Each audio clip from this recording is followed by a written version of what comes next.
man in the arena. In the bitter years after the American Civil War, when the United States was transforming through industrial expansion, political corruption, and growing inequality, Theodore Roosevelt was a man haunted by weakness and driven by relentless self-creation.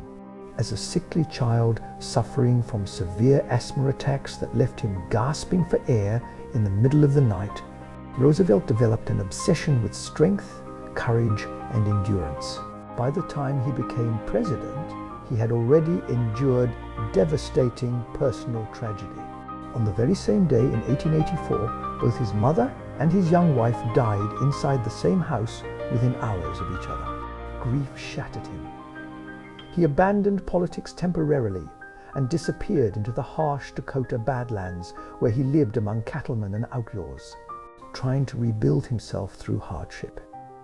Years later, after surviving war, political warfare, assassination attempts, and brutal public criticism, Roosevelt delivered a speech in Paris in 1910 that would become one of the most quoted passages in modern history. At that moment, the world was entering a dangerous new century. Empires were colliding. Industrial capitalism was reshaping civilization. Intellectual elites across Europe increasingly mocked action while glorifying detached criticism. Roosevelt had grown disgusted with spectators who condemned builders, soldiers, leaders, and dreamers while risking nothing themselves. So Roosevelt declared these immortal words: "It is not the critic who counts, not the man who points out how the strong man stumbles or where the doer of deeds could have done them better. The credit belongs to the man who is actually in the arena, whose face is marred by dust and sweat and blood, who strives valiantly, who errs, who comes short again and again, because there is no effort without error and shortcoming." When Roosevelt spoke those words, he was not speaking as a philosopher protected by abstraction. He was speaking as a man who had repeatedly entered the arena himself. He had charged uphill under enemy fire during the Spanish-American War. He had confronted monopolies that threatened the American economy. He had faced hatred from both political parties. He had survived a gunshot wound during a campaign speech and continued speaking for nearly 90 minutes with blood soaking through his shirt. The deeper meaning of the quote was not simply about courage. Roosevelt was attacking the paralysis of spectatorship. He believed civilization declines when too many people become professional critics and too few are willing to build, sacrifice, risk humiliation, or endure failure. He believed action itself carries dignity even when it ends in defeat. The quote resonated across generations because every era creates its own culture of spectators. In modern times, millions judge entrepreneurs without ever building a company, condemn artists without creating art, and ridicule leaders without ever carrying responsibility themselves. Roosevelt understood a timeless psychological truth. Human beings secretly fear public failure more than private regret. Most people avoid entering the arena not because they lack talent, but because they cannot tolerate embarrassment.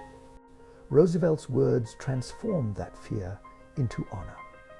He argued that scars earned in pursuit of something meaningful are greater than untouched comfort. The speech became a philosophy for athletes, founders, soldiers, activists, and creators across the world because it reframed failure itself as evidence of participation in life.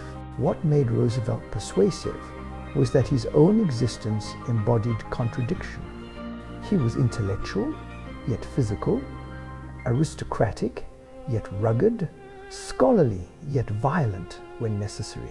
He wrote books obsessively while boxing competitively inside the White House. He hunted lions in Africa while negotiating international peace treaties. His life became proof that civilization requires both thought and action. The historical backdrop also mattered deeply. Europe was approaching the catastrophe of the First World War. Entire societies were becoming cynical, bureaucratic, and spiritually exhausted. Roosevelt feared softness more than danger. He believed comfort slowly destroys civilizations from within long before enemies destroy them from outside. Even today, the quote survives because modern society amplifies criticism infinitely. Social media rewards commentary more than creation. Outrage spreads faster than accomplishment. Yet Roosevelt's challenge remains unchanged.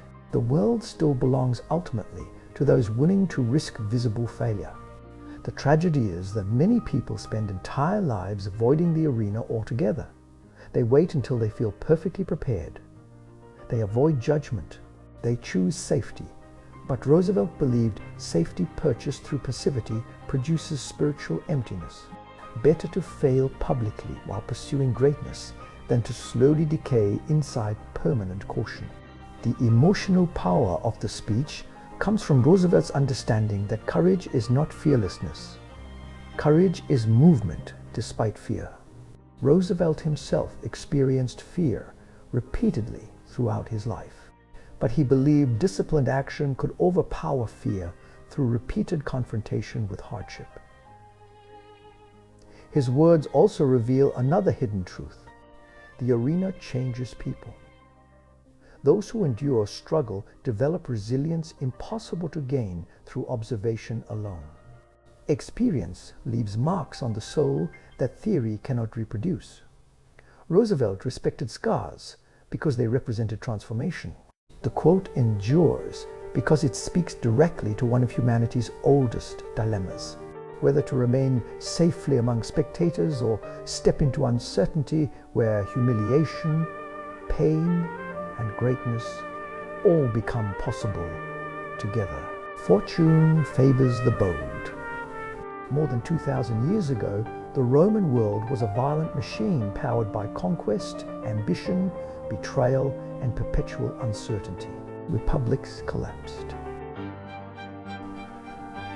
Generals marched against their own governments.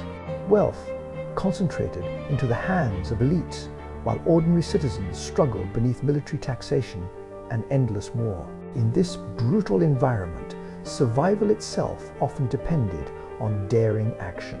It was within this atmosphere that the Latin phrase audentes fortuna iuvat emerged. Fortune favors the bold. The phrase is most famously associated with the Roman poet Virgil, who wrote during one of the most unstable transitions in Roman history. Julius Caesar had been assassinated.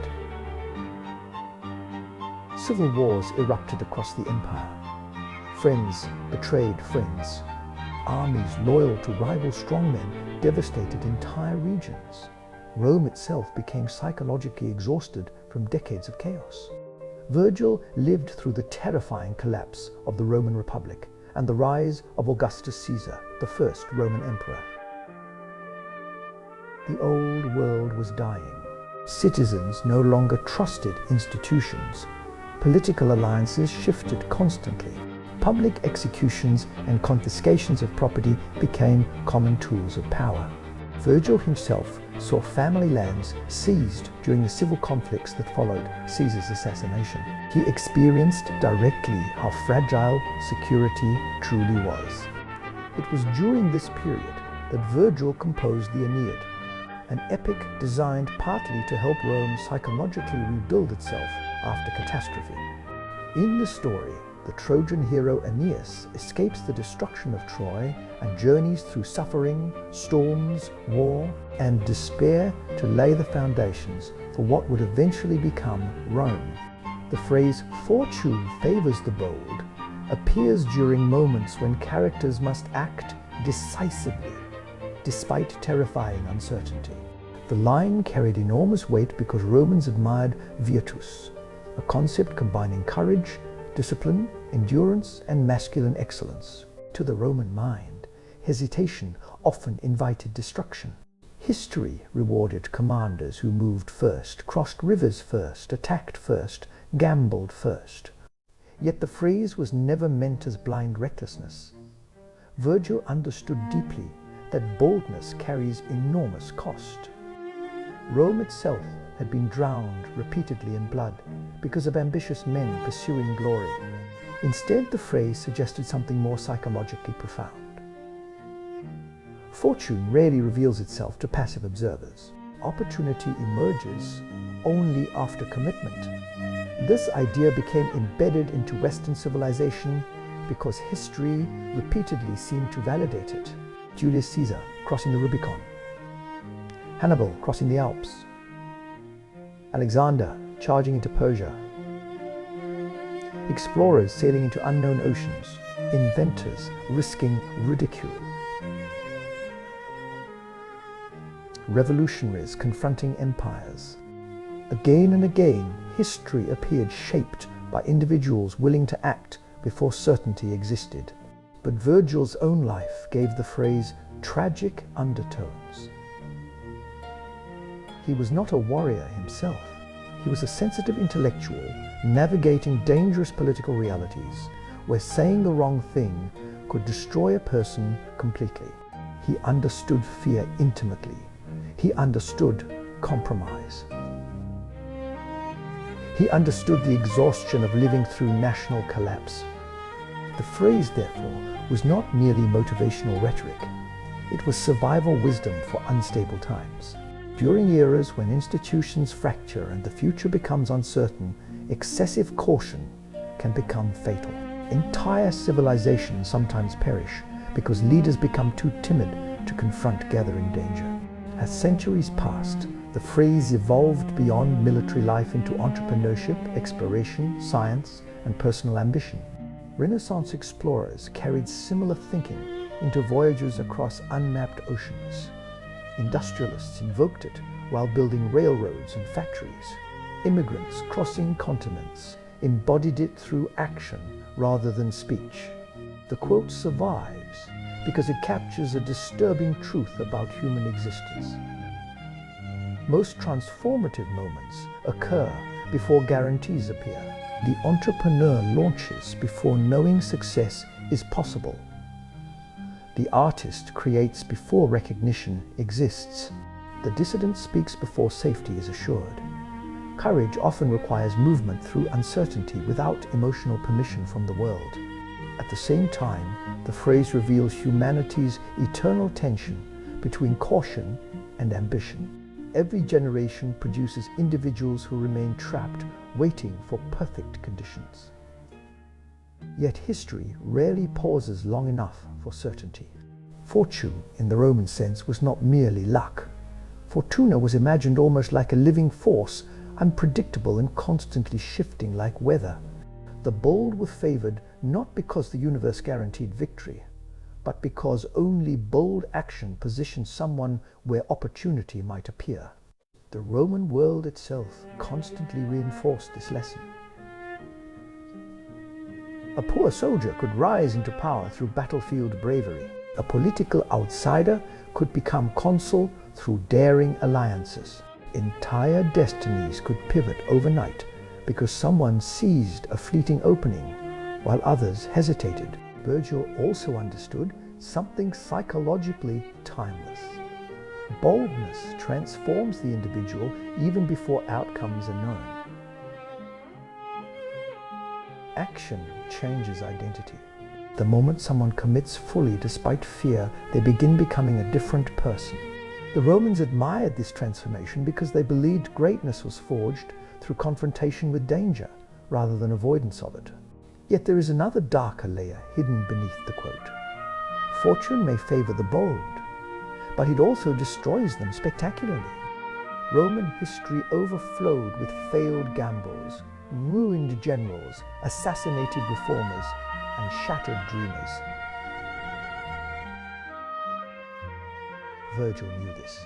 The phrase was never a promise of safety. It was recognition that meaningful lives often require risking ruin.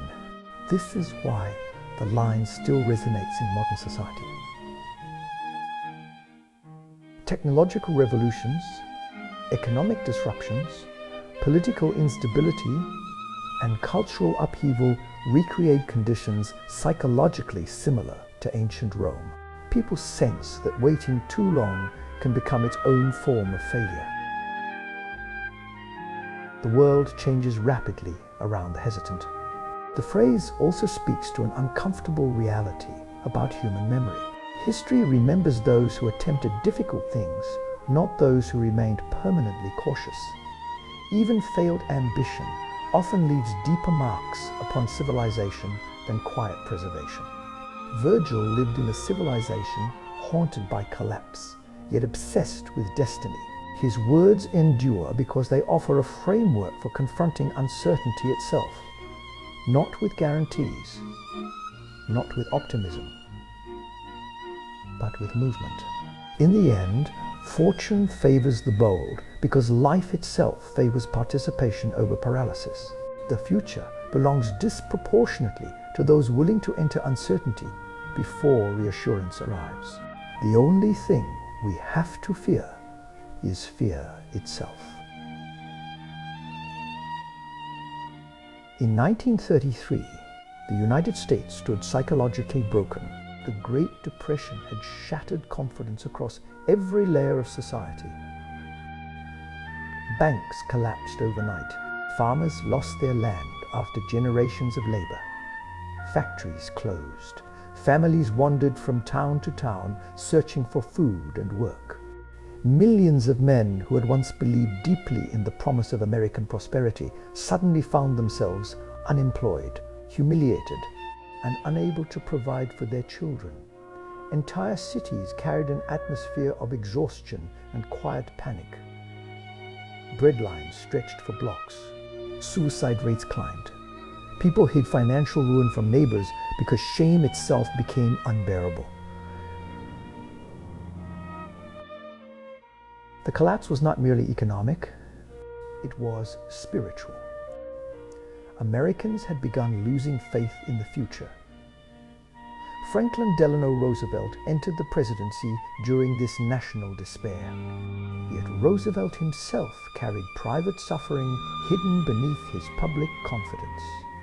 Years earlier, he had been struck by polio, leaving him permanently unable to walk without assistance. Before his illness, Roosevelt had been athletic, energetic, and physically dominant.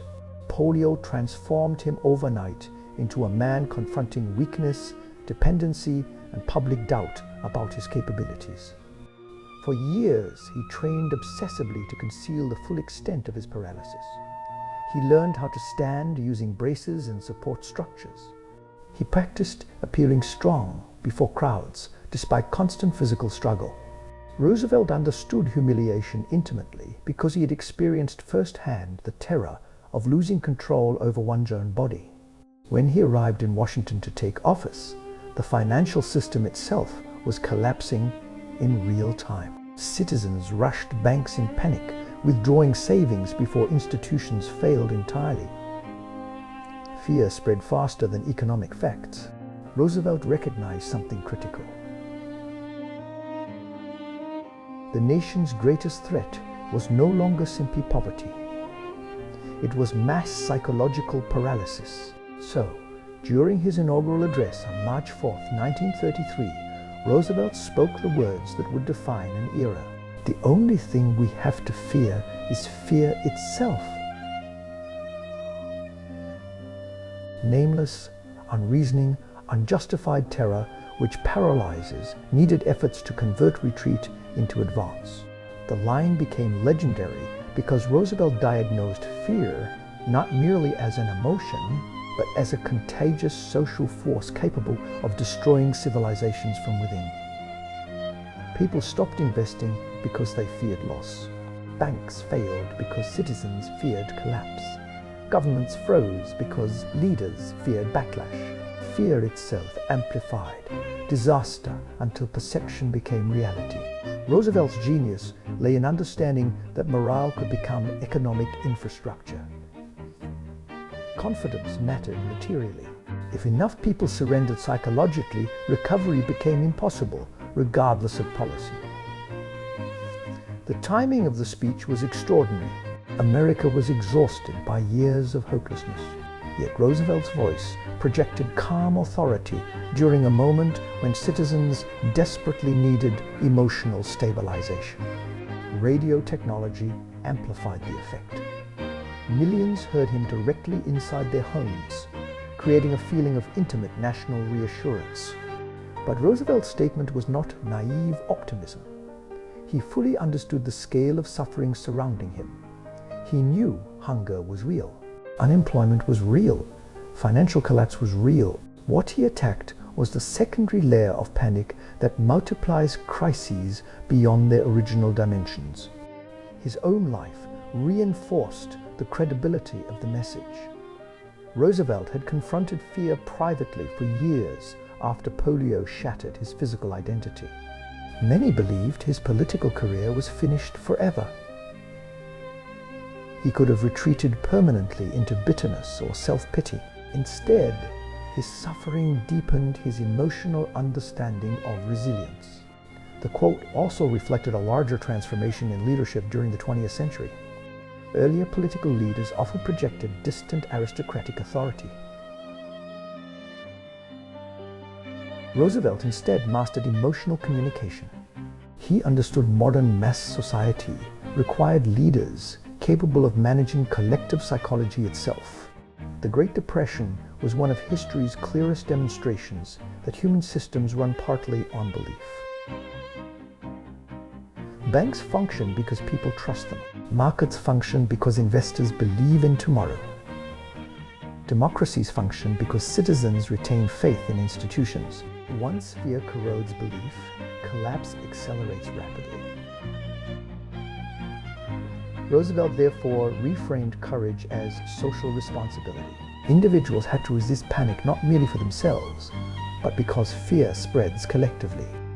A frightened population becomes easier to manipulate, easier to divide, and easier to control. The quote gained even deeper significance because global tensions were simultaneously rising. Across Europe, fascist movements exploited economic despair and public fear to seize power. Adolf Hitler had become Chancellor of Germany only weeks before Roosevelt's inauguration. Democracies everywhere appeared weak and uncertain. Roosevelt sensed instinctively that frightened populations often surrender freedom in exchange for promises of security. Fear distorts judgment. It narrows imagination. It makes authoritarian certainty emotionally seductive. The line survived because it applies far beyond economics. Every era produces cycles of fear. Fear of invasion, fear of technological change, fear of social collapse, fear of failure, fear of irrelevance. Roosevelt identified a universal pattern. Human beings often become imprisoned more by anticipation of suffering than by suffering itself. Psychologically, fear creates self-reinforcing loops. Fear of rejection prevents action, guaranteeing loneliness. Fear of failure prevents risk, guaranteeing stagnation. Fear of uncertainty prevents adaptation, making future shocks even more devastating. Roosevelt's statement did not deny danger. Rather, it insisted that panic magnifies danger beyond proportion. The human mind under fear loses strategic clarity. Societies under fear abandon long-term thinking for immediate emotional relief. What made Roosevelt extraordinary was his ability to project confidence while carrying enormous private burdens. Behind the scenes, he battled physical pain, political opposition, economic catastrophe, and later World War. Yet he believed leadership required emotional steadiness, especially when circumstances became darkest. The quote became foundational because it recognized courage as collective infrastructure. Civilizations survive partly through shared psychological resilience. Once populations lose faith entirely, institutions crumble regardless of resources or military strength. Even today, modern societies remain vulnerable to waves of fear amplified through media, financial panic, political outrage, and technological uncertainty. Roosevelt's words endure because they expose how easily fear itself becomes the architect of collapse.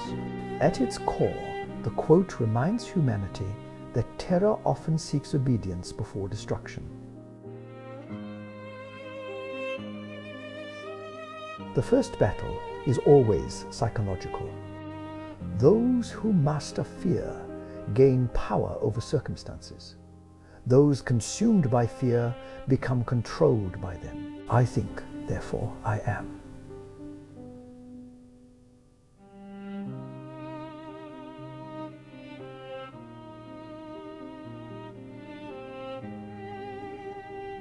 I think, therefore I am. Ancient certainties were collapsing under the pressure of scientific discovery, religious warfare, and philosophical rebellion. The Protestant Reformation had shattered the unity of Christianity. Catholics and Protestants slaughtered one another across the continent. Entire regions were consumed by paranoia, executions, famine, and political collapse. The 30 Years' War devastated Europe so completely that some areas lost nearly half their population. At the same time, the scientific revolution was dismantling humanity's old understanding of reality itself. Copernicus had displaced Earth from the center of the universe. Galileo challenged the authority of the Church through observation and mathematics. Traditional scholars could no longer agree on what knowledge itself meant. Truth suddenly appeared unstable. It was inside this fractured world that René Descartes emerged. Born into the French nobility in 1596, Descartes was educated among Europe's intellectual elite. Yet despite mastering philosophy, mathematics, and theology, he became deeply disturbed by how unreliable human beliefs seemed to be. Every institution contradicted another. Every authority claimed certainty, while history overflowed with error. Descartes lived in an age where questioning official doctrine could lead to imprisonment or death. The execution of heretics haunted intellectual life. When Galileo was condemned by the Church for defending heliocentrism, Descartes became terrified that independent thought itself had become dangerous. Yet he could not suppress his growing suspicion that much of what humanity believed rested upon unstable foundations. Senses deceive, memory distorts, authorities contradict one another. Entire civilizations once believed things later proven false. Descartes began wondering whether any knowledge could survive absolute doubt. So he launched one of the most radical intellectual experiments in history. He decided to doubt everything systematically. He questioned the reliability of perception itself. Perhaps the external world was an illusion. Perhaps dreams were indistinguishable from waking life. Perhaps some malicious force manipulated human consciousness entirely. Descartes pushed skepticism further than almost anyone before him because Europe's collapsing certainties demanded a new foundation for knowledge. Medieval systems built upon unquestioned religious authority were disintegrating. If civilization was to rebuild intellectually, something indestructible had to be found beneath uncertainty. During this process of radical doubt, Descartes arrived at the realization that became immortal. Cogito ergo sum. I think, therefore I am. The statement emerged not as abstract poetry, but as a desperate search for certainty inside a collapsing world. Descartes realized that even if every perception were false, even if every belief were deception, the very act of doubting proved the existence of the doubter. Thought itself became undeniable. Evidence of existence. This discovery transformed philosophy permanently because it shifted the foundation of knowledge inward. Instead of beginning with institutions, scripture, or tradition, Descartes began with consciousness itself.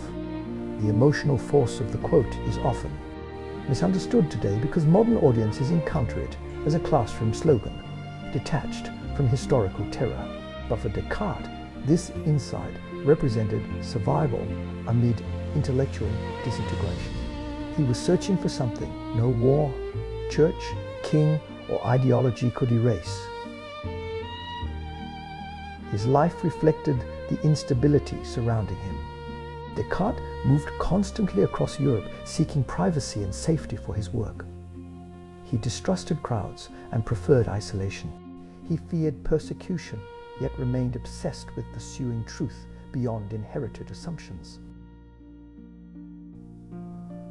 The quote also marked the birth of modern individualism.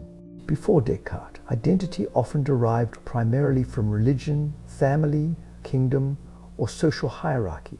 Descartes centered the individual mind as the starting point of reality itself. This shift would eventually influence democracy, science, psychology, and modern concepts of personal freedom. Yet the quote carried unintended consequences. By placing consciousness at the center, Descartes accelerated humanity's movement toward isolation and self-analysis. Modern individuals increasingly became detached observers, examining reality from within their own minds. This intellectual revolution empowered science, but also deepened existential loneliness. Descartes himself experienced this tension intensely.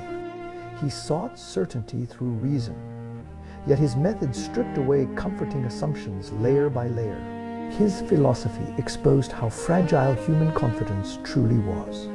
The 17th century intensified these anxieties because old structures no longer guarantee meaning. Scientific progress expanded knowledge while simultaneously destabilizing humanity's place in the cosmos. Europe was becoming intellectually brilliant yet spiritually uncertain. Descartes embodied this transition perfectly. He admired mathematics because it produced clarity untouched by political chaos or religious conflict. He dreamed of building an entire philosophy as precise and stable as geometry. The quote endured because it captures humanity's search for stability amid uncertainty. Every generation experiences moments when external systems fail. Governments collapse. Economies crash. Religions fracture. Information becomes unreliable. During such periods, individuals instinctively retreat inward, searching for something undeniable. Descartes offered one possible answer. Consciousness itself remains the final territory. No external authority can fully invade. Even in confusion, awareness persists. The phrase also reveals the immense power and danger of introspection. Human beings possess the ability to examine their own existence consciously. This creates philosophy, science, art, and self-understanding. But it also creates anxiety, alienation, and endless questioning. Modern society reflects Descartes' legacy everywhere. The emphasis on personal identity, subjective experience, critical thinking, and skepticism all descend partly from his intellectual revolution. The modern mind constantly interrogates reality rather than accepting inherited truths automatically. At the same time, many contemporary crises echo the instability Descartes confronted centuries earlier. Information overload, ideological conflict, technological disruption, and distrust of institutions create renewed uncertainty about truth itself. People again wonder what can truly be trusted. Descartes' response was neither blind faith nor despair. It was disciplined inquiry. He believed clarity could emerge through rigorous examination even when confusion dominated the world. The quote survives because it speaks to one of humanity's deepest fears. The fear that beneath collapsing systems and shifting beliefs, nothing solid remains. Descartes insisted that awareness itself provides at least one unshakable starting point. In the end, I think therefore I am was not merely philosophy.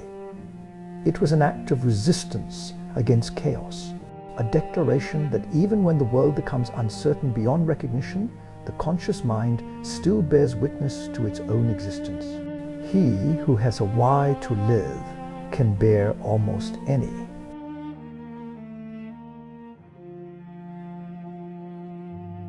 In the 19th century, Europe was transforming through industrialization, nationalism, and scientific progress. Yet beneath the surface, many intellectuals sensed a growing spiritual emptiness spreading across modern civilization. Traditional religion was weakening among educated classes. Cities expanded rapidly while loneliness deepened. Factories mechanized human labor. Old moral frameworks no longer held unquestioned authority. It was in this atmosphere of cultural exhaustion and psychological instability that Friedrich Nietzsche emerged. Nietzsche was born in 1844 in a small Prussian town into a deeply religious Lutheran family. His father was a pastor who died when Nietzsche was still a young child, leaving the household surrounded by women, grief, and strict moral expectations. From an early age, Nietzsche displayed extraordinary intelligence and sensitivity, yet he also experienced profound isolation. He suffered from debilitating migraines, deteriorating eyesight, digestive illness, and periods of crushing emotional despair that followed him throughout his life. As Europe modernized, Nietzsche became increasingly convinced that civilization was entering a dangerous spiritual crisis. Scientific advancement had weakened religious certainty, yet nothing equally powerful had replaced it. Humanity still hungered for meaning, but traditional systems that once provided purpose were collapsing. Nietzsche saw modern society becoming passive, conformist, and psychologically fragile. He feared that people were losing the capacity to endure suffering because they no longer possessed higher reasons for living. Comfort was replacing meaning. Security was replacing greatness. The phrase, "He who has a why to live can bear almost any," how emerged from this deeper philosophical struggle. Nietzsche wrote it during years when his own life was consumed by physical agony, intellectual isolation, and growing alienation from mainstream society. At the time, Nietzsche was living almost like a wandering exile across Europe, moving between small rented rooms in Switzerland, Italy, and France, searching for climates that might ease his illnesses. His relationships repeatedly collapsed. His books sold poorly. Universities ignored him. Former friends distanced themselves from his increasingly radical ideas. He often lived in near solitude, writing feverishly while battling constant pain. The quote reflected both personal survival and civilizational diagnosis. Nietzsche believed suffering itself was not humanity's greatest problem. Meaninglessness was. Human beings can endure astonishing hardship when they attach suffering to purpose, destiny, love, faith, revenge, achievement, or transcendence. But suffering without meaning corrodes the soul completely. This insight became central to Nietzsche's philosophy because he rejected the growing belief that happiness and comfort should become life's highest goals. He believed civilizations decay when they prioritize comfort over purpose. Without struggle, individuals become psychologically weak. Without meaning, pleasure itself becomes empty. The historical backdrop intensified his fears. Europe appeared prosperous on the surface, yet Nietzsche sensed hidden nihilism spreading beneath modern life. Religious belief weakened, while industrial society reduced individuals into interchangeable economic units. Mass culture encouraged conformity rather than greatness. Nietzsche feared humanity was drifting towards spiritual exhaustion long before it recognized the danger. The quote later gained extraordinary significance through Viktor Frankl, the Austrian psychiatrist and Holocaust survivor who encountered Nietzsche's words during one of history's darkest periods. Inside Nazi concentration camps, Frankl observed that prisoners who retained a sense of purpose often survived conditions that psychologically destroyed others. Meaning became survival fuel. But Nietzsche himself had already reached this understanding through his own suffering decades earlier. He viewed hardship not as evidence life lacked value, but as the very environment through which meaning becomes visible. His philosophy was shaped deeply by loneliness.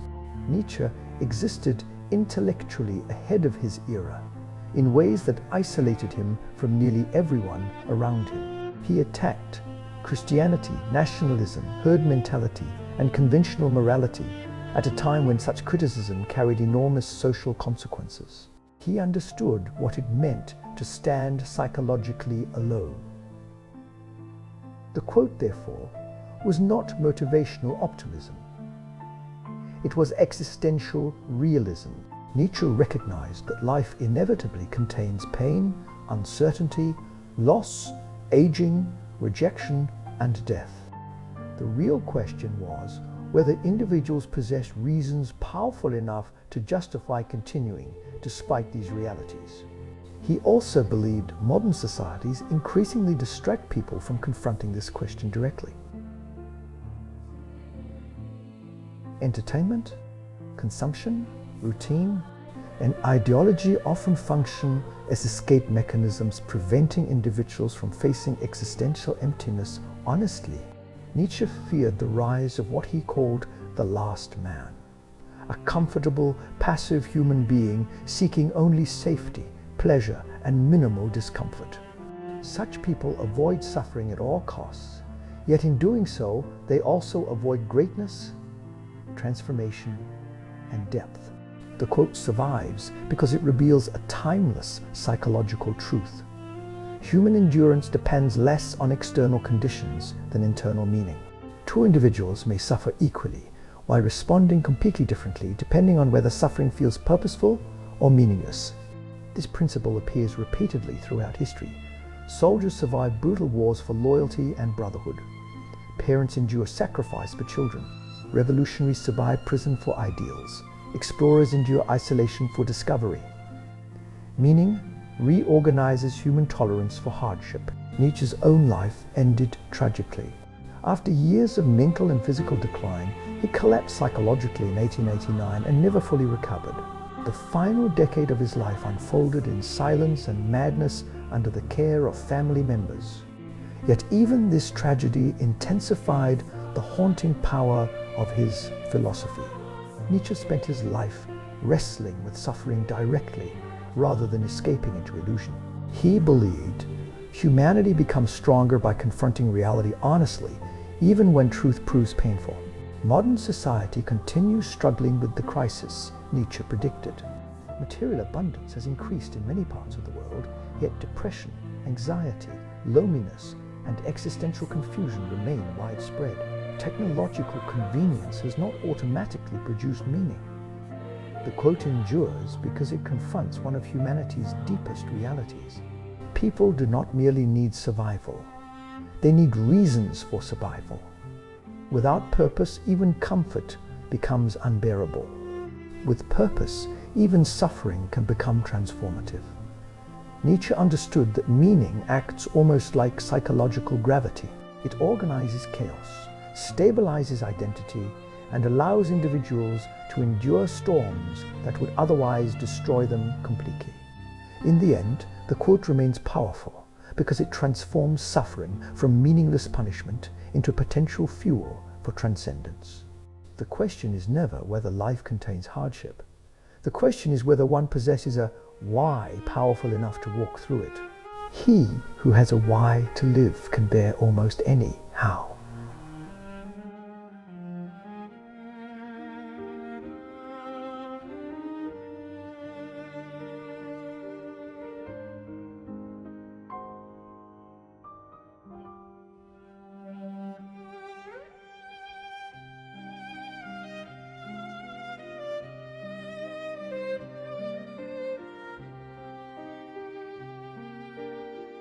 And scientific progress, yet beneath the surface, many intellectuals sensed a growing spiritual emptiness spreading across modern civilization. Traditional religion was weakening among educated classes. Cities expanded rapidly while loneliness deepened. Factories mechanized human labor. Old moral frameworks no longer held unquestioned authority. It was in this atmosphere of cultural exhaustion and psychological instability that Friedrich Nietzsche emerged. Nietzsche was born in 1844 in a small Prussian town into a deeply religious Lutheran family. His father was a pastor who died when Nietzsche was still a young child, leaving the household surrounded by women, grief, and strict moral expectations. From an early age, Nietzsche displayed extraordinary intelligence and sensitivity. Yet he also experienced profound isolation. He suffered from debilitating migraines, deteriorating eyesight, digestive illness, and periods of crushing emotional despair that followed him throughout his life. As Europe modernized, Nietzsche became increasingly convinced that civilization was entering a dangerous spiritual crisis. Scientific advancement had weakened religious certainty, yet nothing equally powerful had replaced it. Humanity still hungered for meaning, but traditional systems that once provided purpose were collapsing. Nietzsche saw modern society becoming passive, conformist, and psychologically fragile. He feared that people were losing the capacity to endure suffering because they no longer possessed higher reasons for living. Comfort was replacing meaning. Security was replacing greatness. The phrase, "He who has a why to live," can bear almost any how emerged from this deeper philosophical struggle. Nietzsche wrote it during years when his own life was consumed by physical agony, intellectual isolation, and growing alienation from mainstream society. At the time, Nietzsche was living almost like a wandering exile across Europe, moving between small rented rooms in Switzerland, Italy, and France, searching for climates that might ease his illnesses. His relationships repeatedly collapsed. His books sold poorly. Universities ignored him.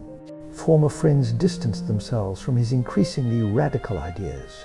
He often lived in near solitude, writing feverishly while battling constant pain. The quote reflected both personal survival and civilizational diagnosis. Nietzsche believed suffering itself was not humanity's greatest problem. Meaninglessness was. Human beings can endure astonishing hardship when they attach suffering to purpose, destiny, love, faith, revenge, achievement, or transcendence. But suffering without meaning corrodes the soul completely. This insight became central to Nietzsche's philosophy because he rejected the growing belief that happiness and comfort should become life's highest goals. He believed civilizations decay when they prioritize comfort over purpose. Without struggle, individuals become psychologically weak. Without meaning, pleasure itself becomes empty. The historical backdrop intensified his fears. Europe appeared prosperous on the surface, yet Nietzsche sensed hidden nihilism spreading beneath modern life. Religious belief weakened, while industrial society reduced individuals into interchangeable economic units. Mass culture encouraged conformity rather than greatness. Nietzsche feared humanity was drifting towards spiritual exhaustion long before it recognized the danger. The quote later gained extraordinary significance through Viktor Frankl, the Austrian psychiatrist and Holocaust survivor who encountered Nietzsche's words during one of history's darkest periods. Inside Nazi concentration camps, Frankl observed that prisoners who retained a sense of purpose often survived conditions that psychologically destroyed others, meaning became survival fuel. But Nietzsche himself had already reached this understanding through his own suffering decades earlier. He viewed hardship not as evidence life lacked value, but as the very environment through which meaning becomes visible. His philosophy was shaped deeply by loneliness. Nietzsche existed intellectually ahead of his era in ways that isolated him from nearly everyone around him. He attacked Christianity, nationalism, herd mentality, and conventional morality at a time when such criticism carried enormous social consequences. He understood what it meant to stand psychologically alone. The quote, therefore, was not motivational optimism. It was existential realism. Nietzsche recognized that life inevitably contains pain, uncertainty, loss, aging, rejection, and death. The real question was whether individuals possessed reasons powerful enough to justify continuing despite these realities. He also believed modern societies increasingly distract people from confronting this question directly. Entertainment, consumption, routine, and ideology often function as escape mechanisms, preventing individuals from facing existential emptiness honestly. Nietzsche feared the rise of what he called the last man, a comfortable, passive human being seeking only safety, pleasure, and minimal discomfort. Such people avoid suffering at all costs.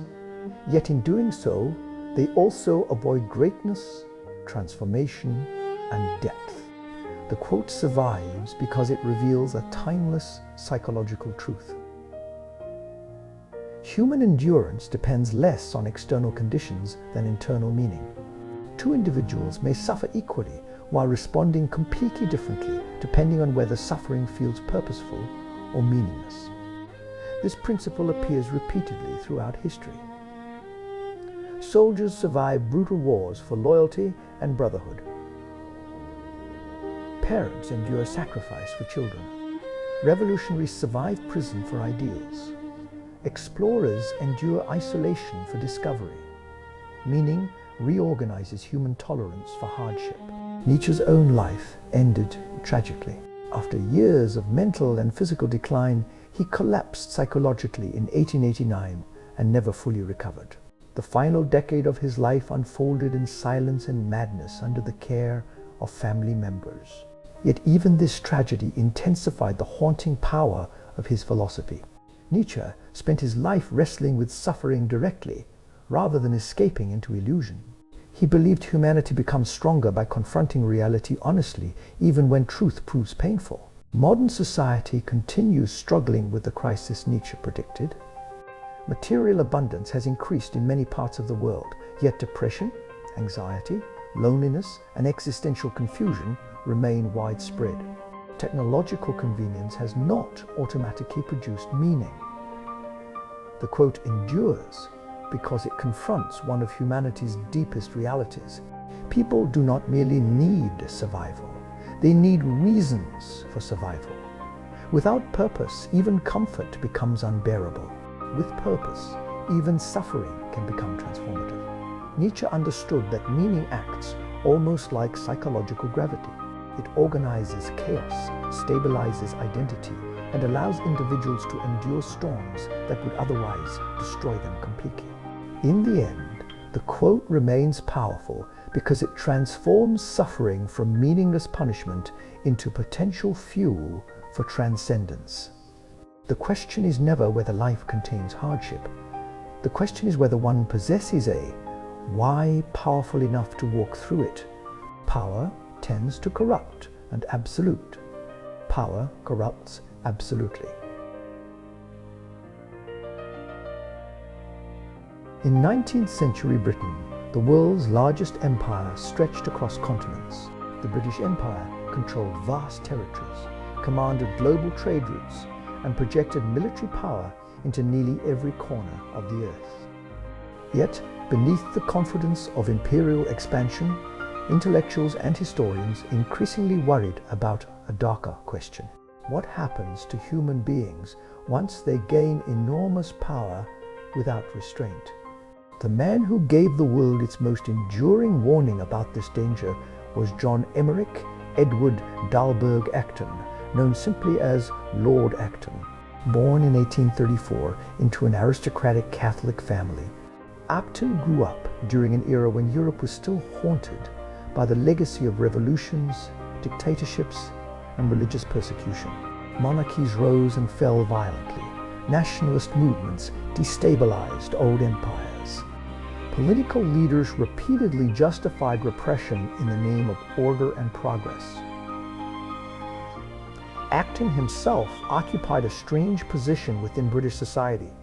Though born into privilege, he remained intellectually restless and deeply suspicious of concentrated authority. He studied history obsessively, believing the past revealed recurring patterns of human weakness.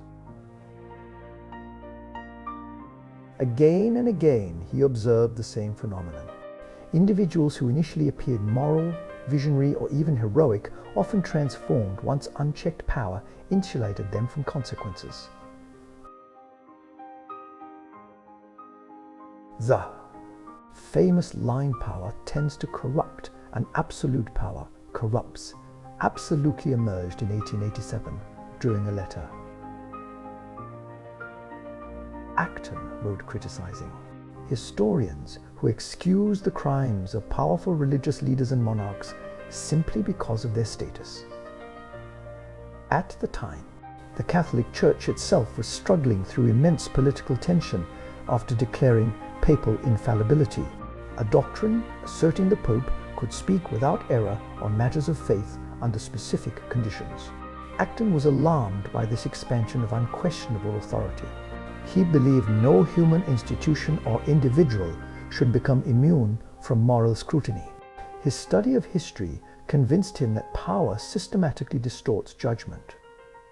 Leaders begin believing they exist above ordinary ethical constraints. Followers rationalize abuses because authority itself becomes sacred. Acton's insight emerged from centuries of European bloodshed. Kings claimed divine right while crushing dissent. Revolutionary leaders overthrew tyrants only to become tyrants themselves. Religious institutions justified torture and execution in the name of righteousness. Napoleon rose, promising liberty before crowning himself emperor. Acton recognized a terrifying pattern. Corruption often does not begin with evil intentions. It begins gradually through insulation. The powerful stop hearing honest criticism. Fear silences subordinates. Success reinforces arrogance. Moral compromises accumulate slowly until atrocities become normalized. His warning carried enormous weight because the 19th century worshipped great men and expanding states. Many intellectuals believed powerful leaders could engineer perfect societies through centralized control. Acton resisted this thinking fiercely because history showed him how easily utopian ambitions mutate into oppression. Personally, Acton lived surrounded by elite political circles, yet remained emotionally independent from them. He corresponded with major thinkers across Europe and developed a reputation for immense scholarship combined with relentless moral seriousness. Unlike many historians of his era, he refused to excuse brutality simply because it produced political success. The quote reflected his conviction that human nature itself remains vulnerable regardless of intelligence, education, or ideology. Even brilliant individuals become dangerous once power shields them from accountability. This insight proved prophetic across the 20th century.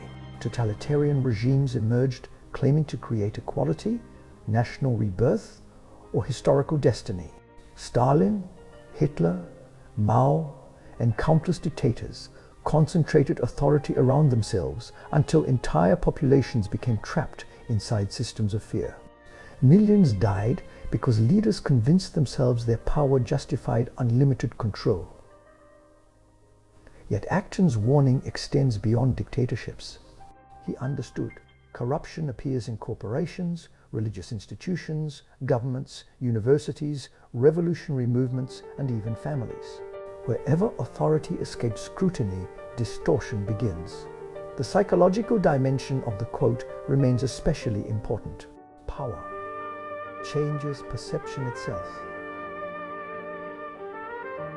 Those with enormous influence gradually lose ordinary feedback from reality. People stop challenging them honestly. Privilege creates distance from consequences.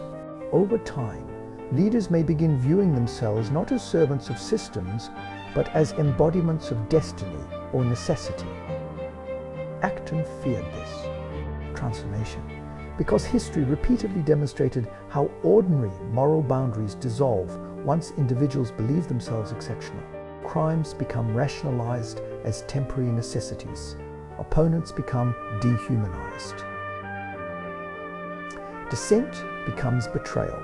The quote also reveals why free societies depend so heavily on checks and balances. Democracies distribute power intentionally because concentrated authority eventually overwhelms individual virtue. Systems matter precisely because human beings remain flawed. Acton's historical scholarship convinced him that civilizations decline when populations begin worshipping power itself. Once success becomes more admired than morality, corruption spreads through entire institutions. Citizens start excusing cruelty if it produces stability or prosperity. The 19th century context sharpened these concerns. European empires justified colonial domination as civilizing missions while exploiting conquered populations. Industrial capitalism created immense concentrations of economic power. Nationalism intensified political fanaticism. Technological advances increased states' ability to surveil and control populations. Acton sensed humanity entering an age where power could scale beyond anything previous civilizations possessed. Bureaucracies, mass armies, industrial production, and modern propaganda created entirely new possibilities for domination. His warning survived because every generation rediscovers its truth painfully.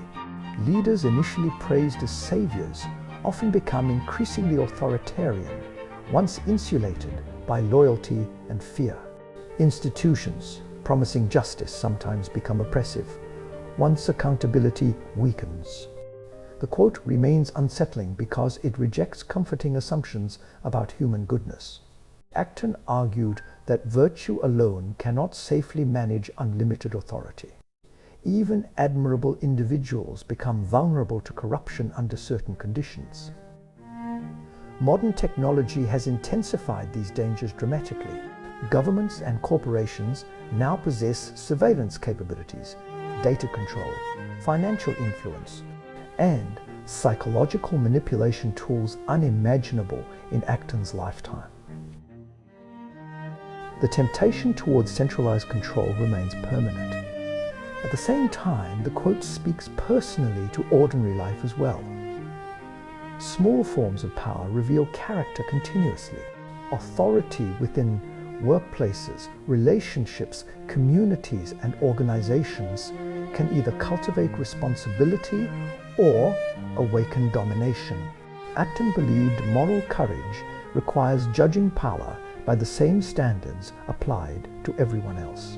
No office, ideology, or status should place individuals beyond accountability. In the end, his warning endured because it exposed one of history's most consistent realities. Human beings often seek power, believing it will fulfill noble purposes. Yet power itself gradually reshapes those who possess it. The greater the authority, the greater the danger that conscience itself becomes distorted. Absolute power corrupts absolutely, because eventually nothing remains capable of reminding the powerful that they too are human. The mass of men lead lives of quiet desperation.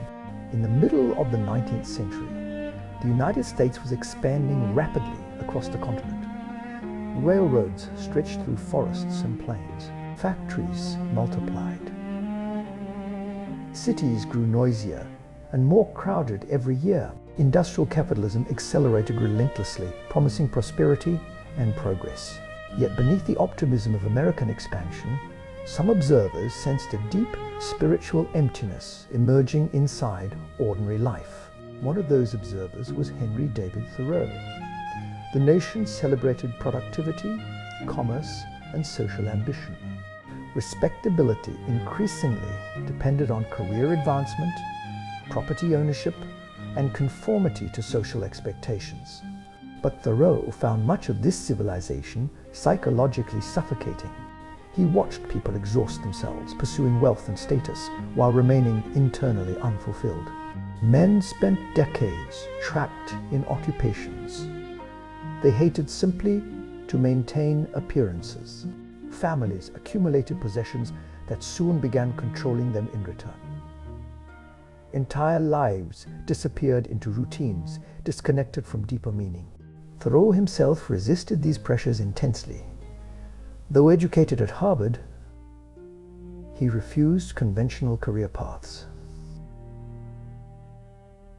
He worked odd jobs, lived simply, and became closely associated with Ralph Waldo Emerson and the Transcendentalist movement, which emphasized intuition, individual conscience, and spiritual connection with nature over materialism.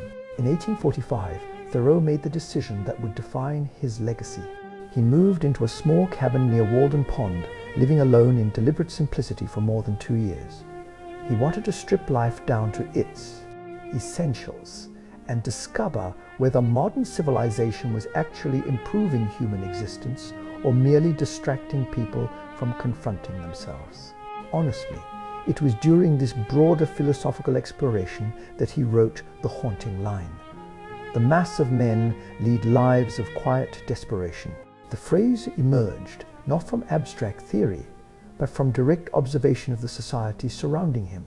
Thoreau saw countless individuals silently enduring lives shaped more by obligation and fear than authentic desire.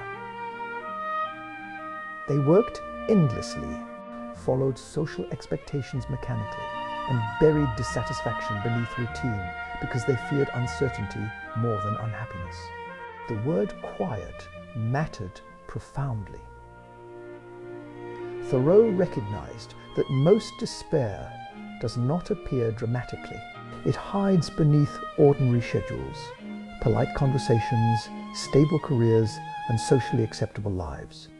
People continue functioning externally while internally feeling disconnected from purpose, freedom, or vitality. The historical context deepened his concern. America was becoming increasingly commercialized. The Industrial Revolution accelerated labor specialization and urban crowding. Time itself became mechanized through factory schedules and economic discipline. Individuals increasingly measured their worth through productivity rather than inner development. Thoreau believed civilization risked producing materially successful yet spiritually impoverished human beings. People sacrificed freedom for security, individuality for conformity, and presence for endless striving. His own life reflected this resistance. Thoreau deliberately lived with minimal possessions because he believed complexity traps people psychologically. The more individuals accumulate, the more energy they must devote to maintaining systems that eventually consume their existence. Yet Thoreau was not simply advocating isolation or laziness. He worked hard physically and intellectually. What he rejected was unconscious living. He feared people drifting through life according to inherited expectations without ever examining whether those expectations aligned with their true nature.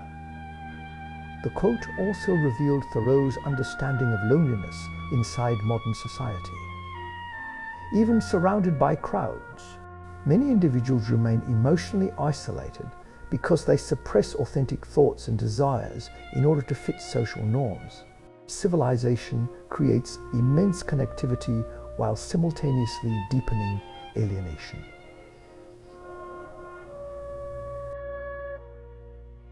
Thoreau saw this dynamic especially among men of his era. 19th century masculinity demanded emotional restraint, financial success, and public respectability. Many men became trapped inside roles they could not question openly. Their desperation remained silent because society offered little space for vulnerability or existential reflection.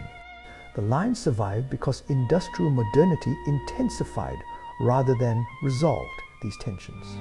20th and 21st century societies expanded comfort and technology dramatically, yet millions still experience the same quiet dissatisfaction. Thoreau identified generations earlier. Modern life often amplifies the very patterns he feared. Endless consumption promises fulfillment while leaving deeper emotional needs untouched. Careers dominate identity. Social comparison intensifies through media and technology. People remain constantly occupied, yet internally disconnected. Thoreau believed nature offered partial resistance to this condition because wilderness strips away artificial status systems. At Walden Pond, he sought direct experience untouched by commercial distraction. Simplicity became a form of psychological rebellion. His philosophy also challenged assumptions about success itself. Society admired wealth, expansion, and busyness, but Thoreau asked whether these achievements actually improved human consciousness. He suspected many individuals pursued goals they never truly chose for themselves. The emotional power of the quote comes partly from recognition. Most people at some point sense the gap between external functioning and internal fulfillment. They continue performing responsibilities while quietly wondering whether life was meant to feel more alive, meaningful, or free. Thoreau insisted that confronting this question honestly required courage because modern society constantly pressures individuals toward conformity. It is easier to follow familiar systems than risk uncertainty, pursuing authenticity. The quote also carries political implications. Thoreau believed societies built entirely around economic productivity eventually dehumanize citizens. Human beings become instruments of systems rather than conscious participants in existence. He feared people growing spiritually numb while appearing outwardly successful. His later influence spread through environmentalism, civil disobedience movements, minimalism, and existential philosophy. Thinkers and activists across generations recognize the accuracy of his diagnosis regarding modern alienation. Yet Thoreau himself remained complicated. He could appear arrogant, antisocial, and uncompromising. Many neighbors viewed him as eccentric or impractical. But this outsider position allowed him to perceive contradictions. Others normalized. The quote endures because it confronts a deeply uncomfortable truth. Material progress alone cannot resolve existential hunger.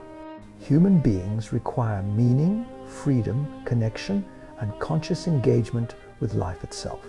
Quiet desperation persists whenever individuals abandon inner conviction in exchange for external acceptance. It grows whenever fear of instability outweighs the desire for authenticity. Thoreau believed awakening begins the moment someone recognizes how much of life has been lived automatically. His cabin at Walden became symbolic, not because isolation itself was the answer, but because deliberate living was.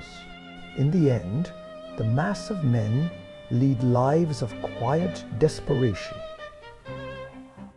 Remains powerful because it exposes suffering hidden beneath normality. The most dangerous prisons are often invisible, built gradually through routine, expectation, and fear until entire lives pass without fully being lived. Man is condemned to be free. In the 20th century, Europe descended into catastrophe, unlike anything humanity had previously witnessed. 2 world wars shattered entire civilizations. Cities burned. Millions died in trenches, concentration camps, bombings, and mass executions. Old beliefs about progress, reason, and morality collapsed under the weight of industrialized destruction. Humanity had entered an age where science could produce both modern medicine and mechanized genocide. It was inside this moral and psychological wreckage that Jean-Paul Sartre developed the philosophy that would define existentialism.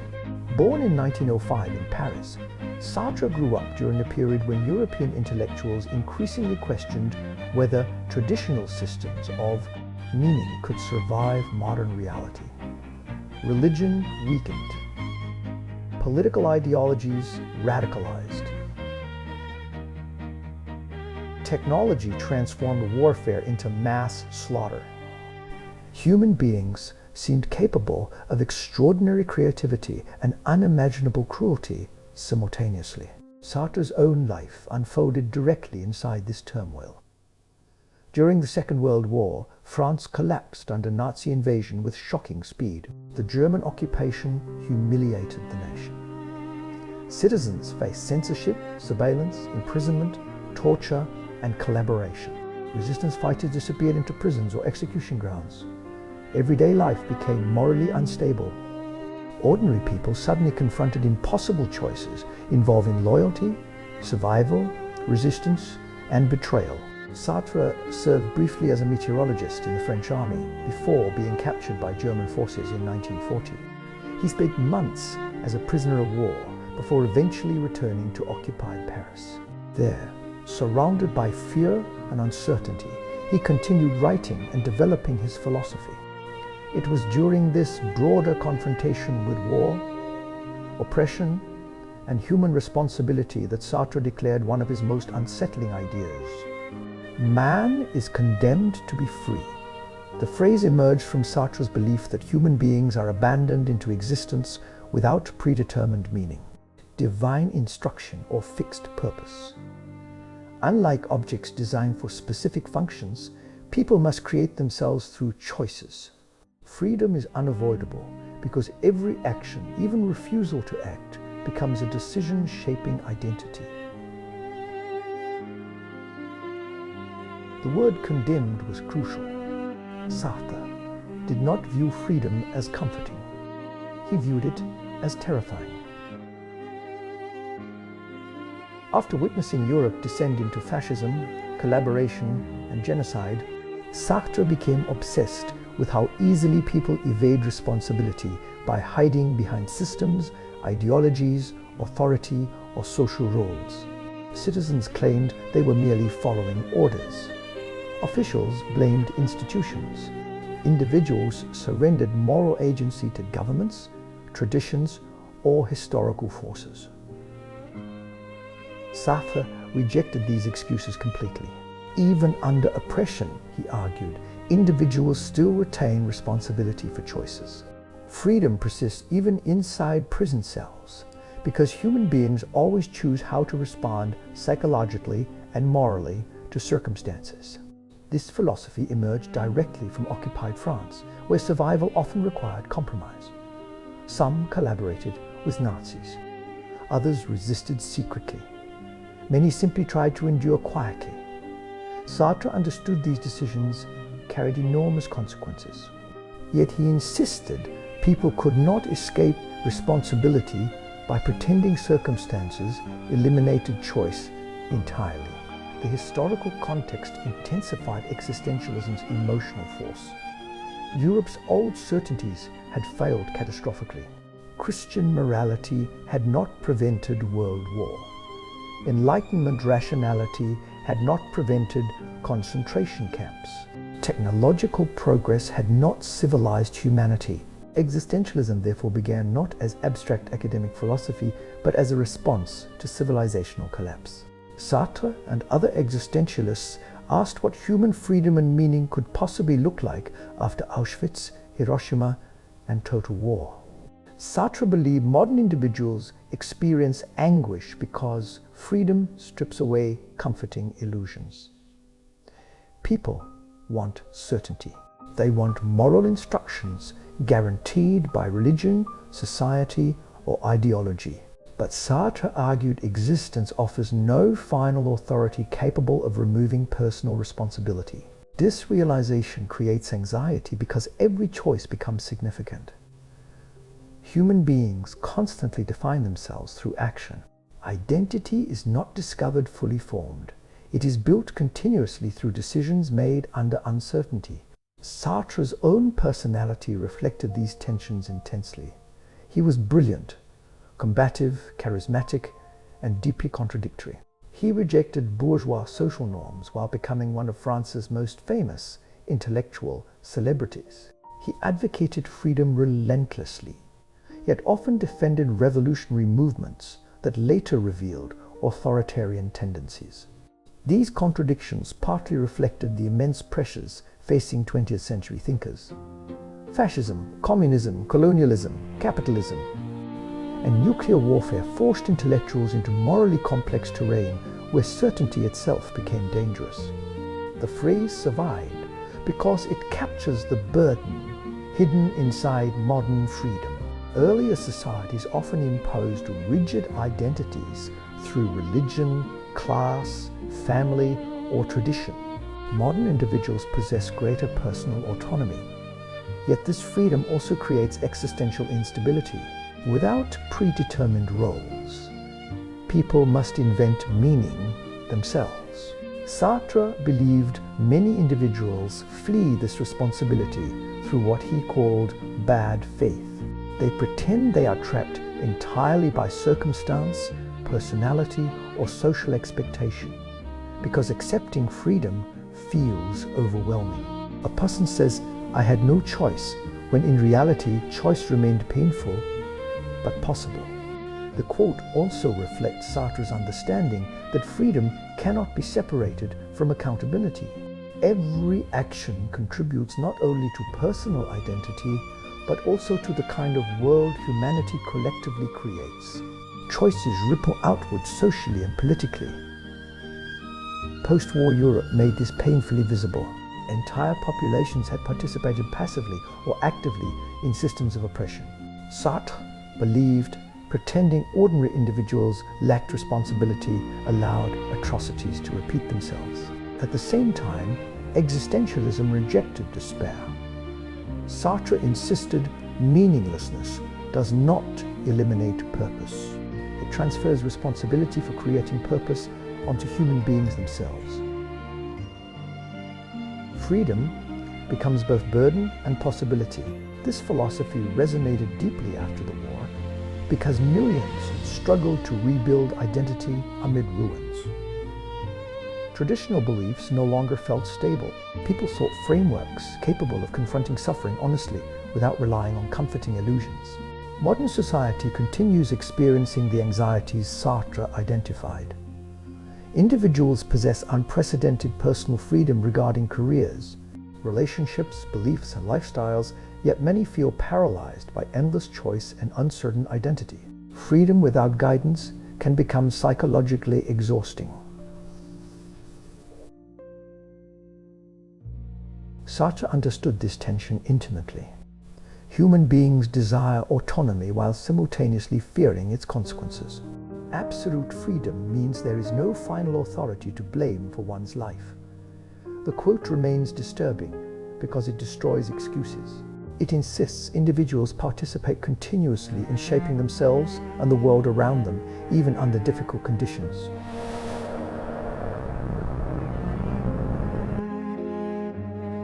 Sartre's philosophy emerged from one of history's darkest centuries because catastrophe exposed how fragile morality becomes once people surrender responsibility to systems and leaders.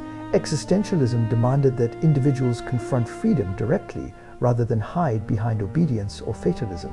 In the end, man is condemned to be free, endures, because it reveals both the terror and dignity of human existence. We are thrown into a world without guaranteed meaning, yet forced to choose regardless. Every action becomes an act of creation. Every decision becomes part of what humanity ultimately is. Those who cannot remember the past are condemned to repeat it.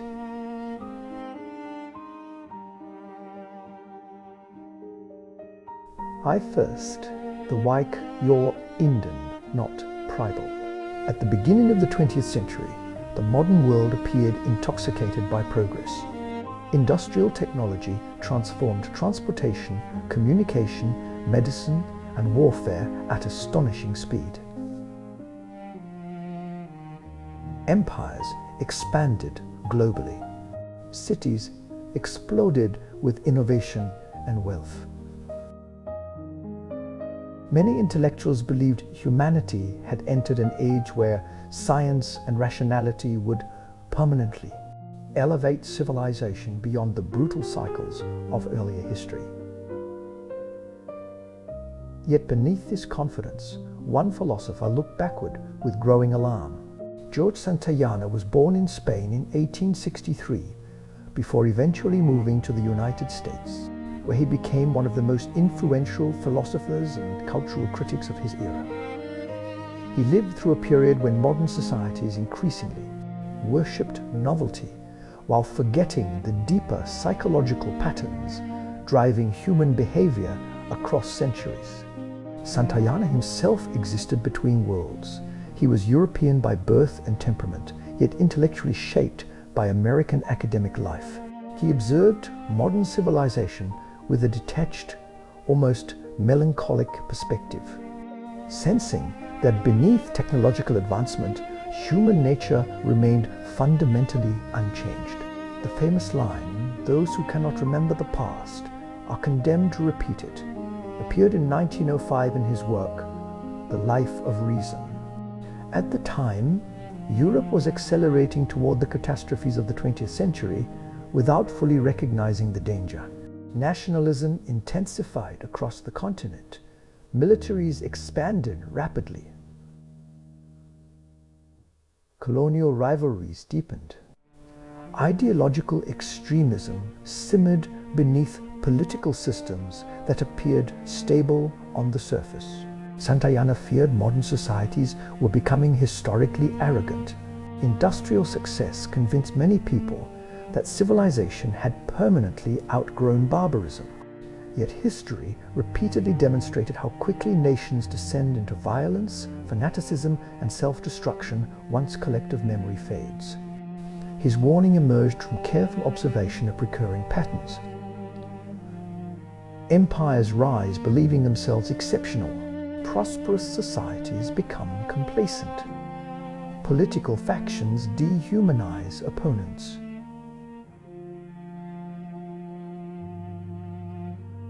Economic instability fuels extremism.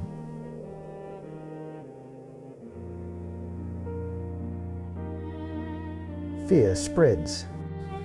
Violence escalates. Then afterward, survivors insist the catastrophe was unimaginable, despite countless historical precedents. Santayana understood that history is not merely a sequence of dates and events.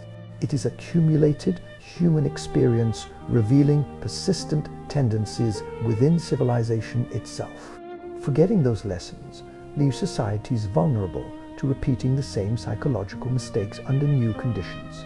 His own life sharpened this awareness. Santayana watched both Europe and America transform through industrial capitalism, mass politics, and ideological conflict. He sensed modernity increasing humanity's power without necessarily increasing wisdom. The quote carried special urgency because the early 20th century worshipped speed and innovation. New technologies created the illusion that the future would automatically improve upon the past. Santayana challenged this assumption directly. Material progress does not erase human impulses toward greed, tribalism, fear, domination, and self-deception. Within less than a decade after his warning, Europe exploded into the First World War. Millions marched enthusiastically into what many leaders imagined would be a short, glorious conflict. Instead, industrialized slaughter consumed an entire generation. Trenches stretched across continents. Chemical weapons poisoned battlefields. Empires collapsed. The war validated Santayana's fears horrifyingly. European civilization had ignored countless warnings from history regarding nationalism, militarism, and political arrogance. Modern societies believed themselves too advanced to repeat ancient patterns of destruction. They were wrong. Then history repeated itself again.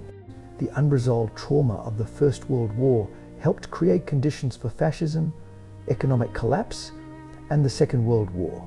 Once more, populations embraced authoritarian leaders promising restoration and certainty. Once more, propaganda overwhelmed critical thinking. Once more, ordinary citizens rationalized cruelty toward outsiders and enemies. Santayana's insight proved devastatingly accurate because human beings possess short historical memory. Each generation tends to believe its circumstances are uniquely unprecedented, even while reenacting familiar patterns. The quote survived because it speaks to both civilizations and individuals. Entire nations repeat historical mistakes when they ignore previous failures. Individuals repeat destructive relationships, habits, and psychological cycles when they refuse honest reflection upon their past. Santayana believed memory itself functions as civilization's immune system. Historical awareness does not guarantee wisdom, but forgetting guarantees vulnerability. His philosophy also reflected disillusionment with simplistic optimism. The 19th century had produced immense faith in inevitable human progress. Santayana rejected the belief that technology or education alone automatically improve moral behavior. Knowledge increases capability, but wisdom requires conscious historical understanding. The emotional force of the quote intensified throughout the 20th century as humanity repeatedly rediscovered old horrors under modern forms. Genocide, totalitarianism, economic collapse, propaganda, and political extremism returned again and again despite previous catastrophes. Santayana himself became increasingly detached from modern political enthusiasm. He distrusted ideological fanaticism from both left and right, because history showed how absolute certainty often precedes oppression. The phrase also reveals something psychologically uncomfortable. Human beings often avoid history because it threatens comforting narratives about progress and identity. Remembering honestly requires confronting how fragile civilization truly is. Modern societies continue struggling with this tension. Information moves faster than historical understanding. Public attention spans shrink. Outrage cycles replace long-term reflection. Nations simplify their own histories into myths that preserve pride while suppressing uncomfortable truths. Santayana feared precisely this erosion of memory. Once societies stop studying historical complexity seriously, they become emotionally vulnerable to demagogues offering simplistic explanations and enemies to blame. The quote remains powerful because it rejects the illusion that civilization permanently graduates beyond danger.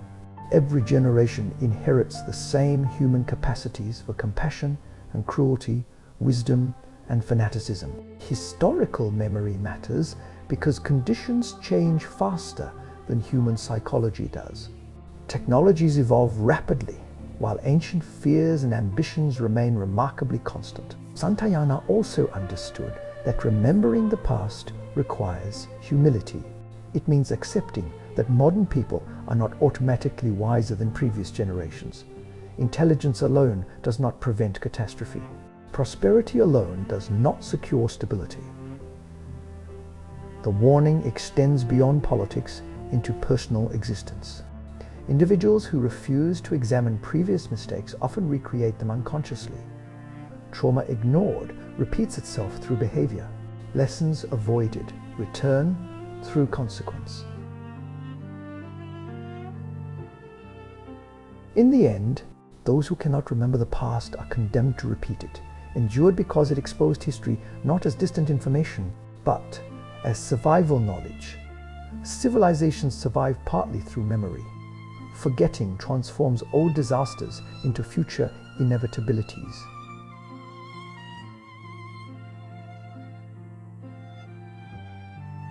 Santayana recognized that progress without remembrance becomes dangerous because humanity gains increasing power while remaining haunted by ancient impulses, no longer understands.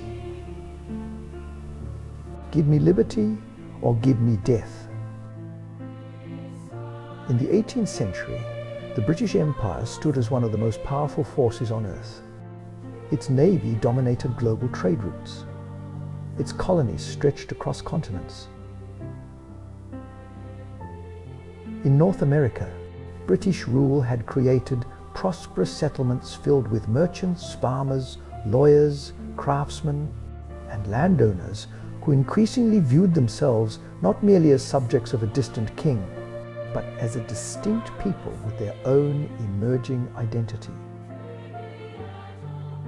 Yet after the costly 7 Years' War, Britain faced enormous debt and began tightening control over the American colonies through taxation, trade restrictions, and expanding imperial authority.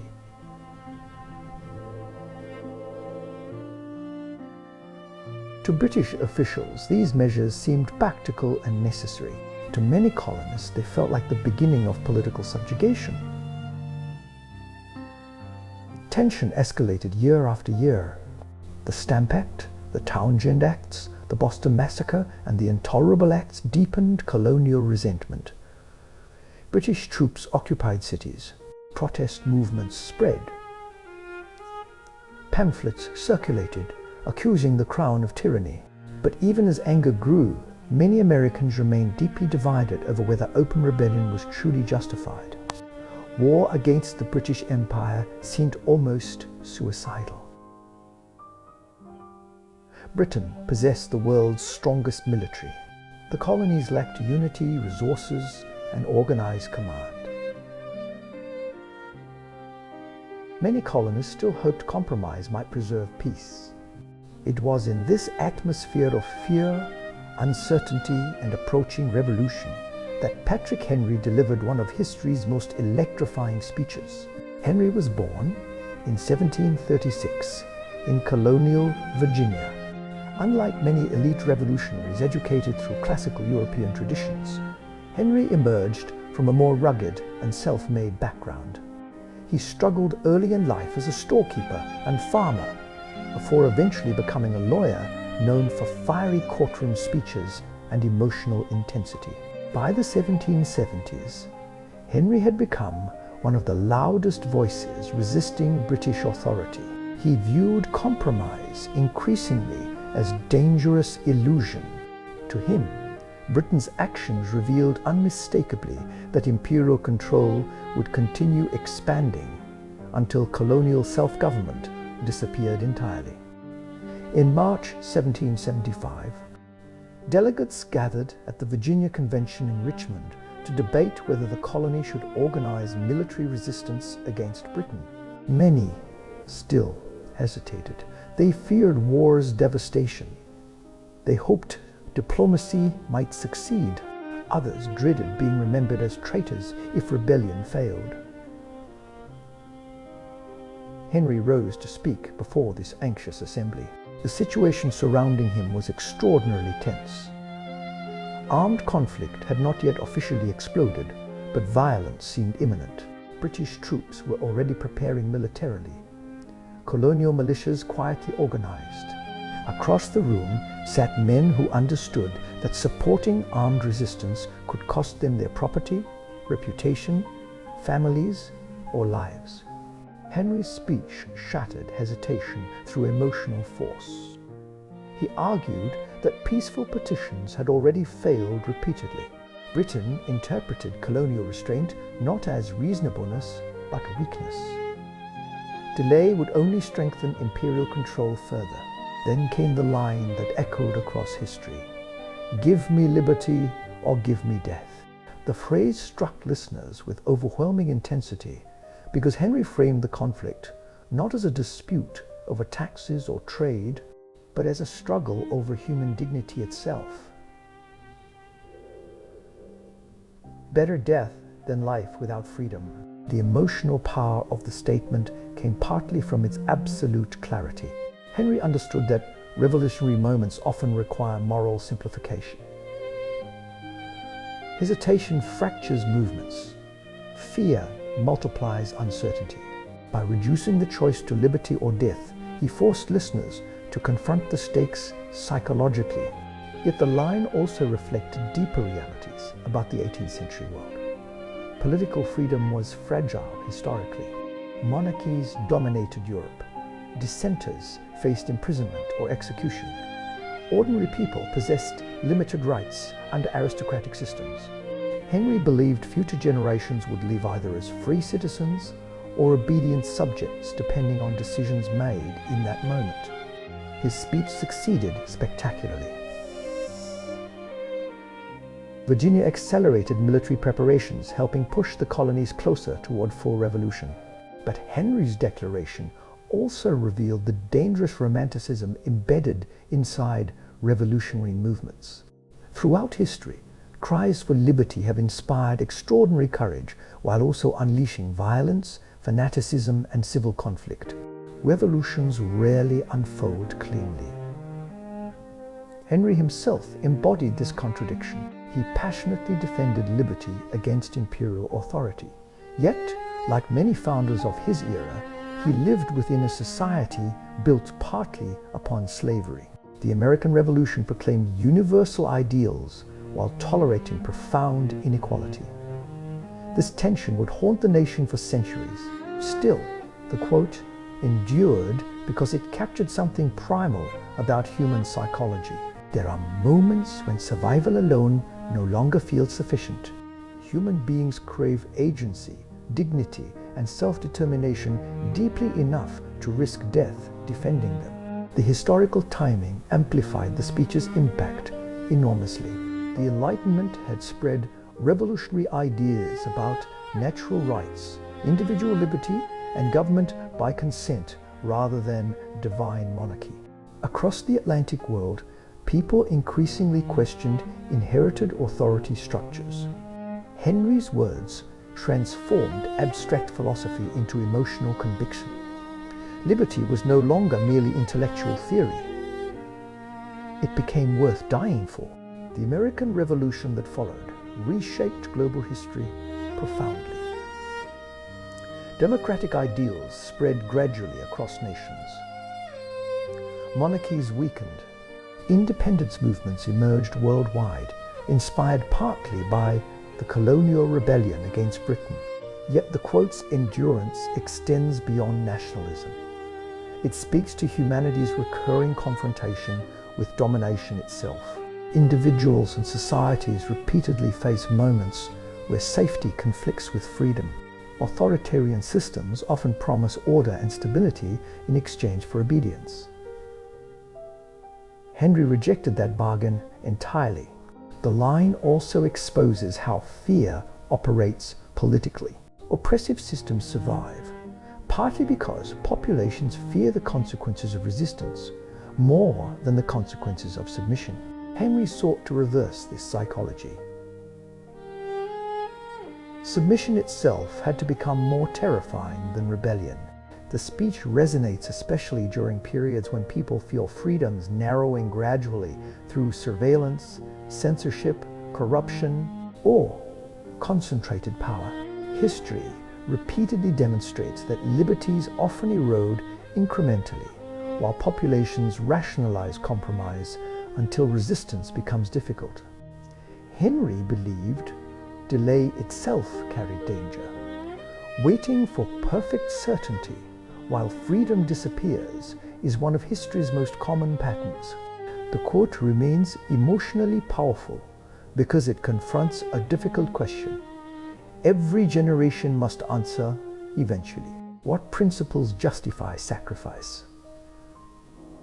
At what point does mere survival become insufficient? Patrick Henry understood that revolutions begin psychologically before they begin militarily. A population must first decide internally that fear no longer controls it. In the end, give me liberty or give me death endured, because it transformed freedom from political abstraction into existential necessity. Henry demanded not comfort, not safety, but the right to live as a free human being, even at the risk of losing life itself. The unexamined life is not worth living. In the 5th century before the Common Era, Athens stood at the height of its cultural and intellectual power. The city had become the center of philosophy, theater, politics, and art in the ancient Greek world. Democratic institutions allowed citizens to debate laws in public assemblies. Dramatic festivals explored the deepest aspects of human emotion and fate. Philosophers walked through marketplaces questioning assumptions that had guided civilization for generations. Yet beneath this flourishing intellectual environment, Athens was also undergoing deep instability. The Peloponnesian War against Sparta had weakened the city. Political factions clashed violently. Confidence in traditional gods and inherited moral codes was gradually eroding as rational inquiry expanded. It was in this turbulent atmosphere that Socrates lived and taught. Socrates was not a typical philosopher in the sense of writing books or constructing formal systems of doctrine. Instead, he moved through Athens, engaging citizens directly in conversation. He questioned politicians, poets, generals, and craftsmen, exposing contradictions in their beliefs. His method was relentless interrogation, designed not to provide answers, but to reveal ignorance. To many Athenians, Socrates appeared unsettling. He challenged respected figures publicly. He questioned assumptions about justice, virtue, and knowledge. He demonstrated that many people who claimed to understand important concepts could not actually define them coherently. Socrates lived during a time when Athens was also experiencing political fear. After military defeats and social unrest, democratic institutions became increasingly suspicious of intellectual figures who seemed to undermine traditional values. Socrates' questioning style was interpreted by some as dangerous influence on the youth. Eventually, he was accused of corrupting the young and impiety against the gods of the city. In 439 before the Common Era, Socrates was put on trial before an Athenian jury composed of ordinary citizens. The trial itself reflected the fragility of democracy under stress. Athens had recently endured political upheaval and public anxiety was high. Socrates defended himself not by pleading for mercy, but by continuing his philosophical questioning. He challenged the assumptions behind the charges themselves, refusing to treat the court as an unquestionable authority. When offered the chance to suggest an alternative punishment, Socrates famously resisted admitting wrongdoing. Ultimately, the jury voted to condemn him to death by drinking poison hemlock.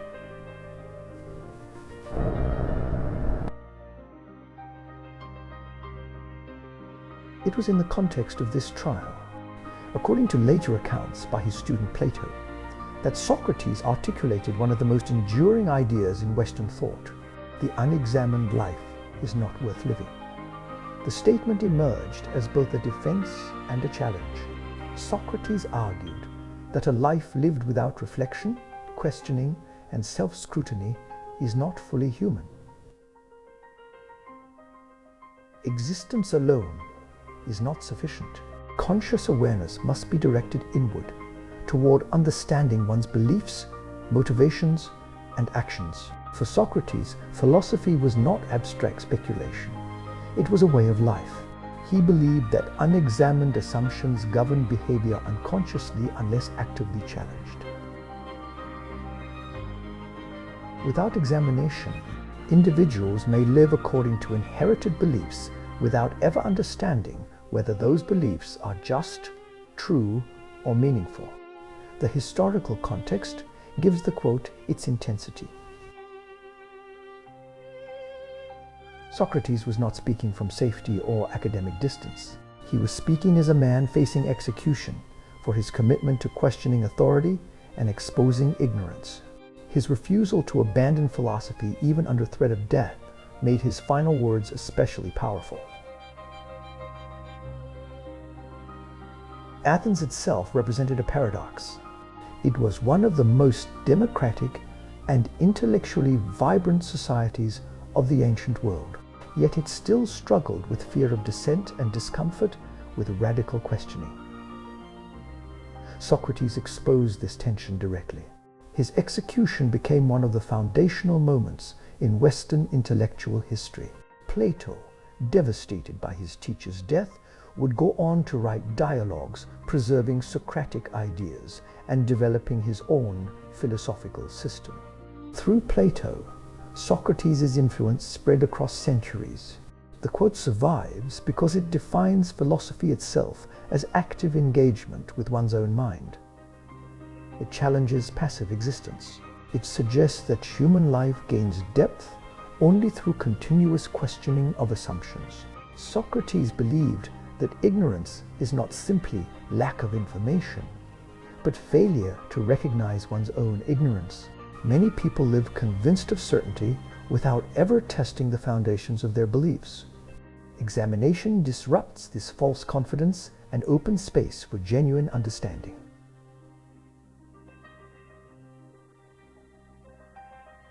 The emotional force of the quote comes from its implicit demand.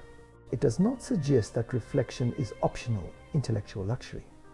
It suggests that without reflection, life loses its essential quality. Socrates' method also reveals something unsettling about human psychology.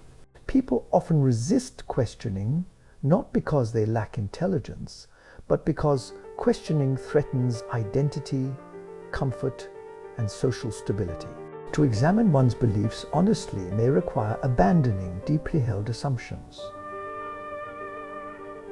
This tension remains central in modern life. Societies still struggle with the balance between tradition and inquiry, authority and skepticism, certainty and doubt. Socrates represents the enduring value of challenging inherited assumptions even when it creates discomfort. His death also illustrates the danger that societies sometimes face when they confuse questioning with threat. When intellectual inquiry is suppressed, error becomes entrenched. Fear replaces curiosity. Conformity replaces understanding. The quote continues to resonate because it applies both individually and collectively. On a personal level, it urges individuals to reflect on how they live, why they believe what they believe, and whether their actions align with examined values. On a societal level, it warns that civilizations which avoid self-examination risk repeating their own mistakes blindly. Socrates never wrote his philosophy down himself. Everything we know of him comes through others. Yet his influence remains foundational because his central idea is not a system of answers, but a method of inquiry. In the end, the unexamined life is not worth living. Endures because it transforms reflection from intellectual activity into moral necessity. It insists that consciousness is not passive awareness, but active responsibility toward truth, even when truth is uncomfortable. All that is gold does not glitter.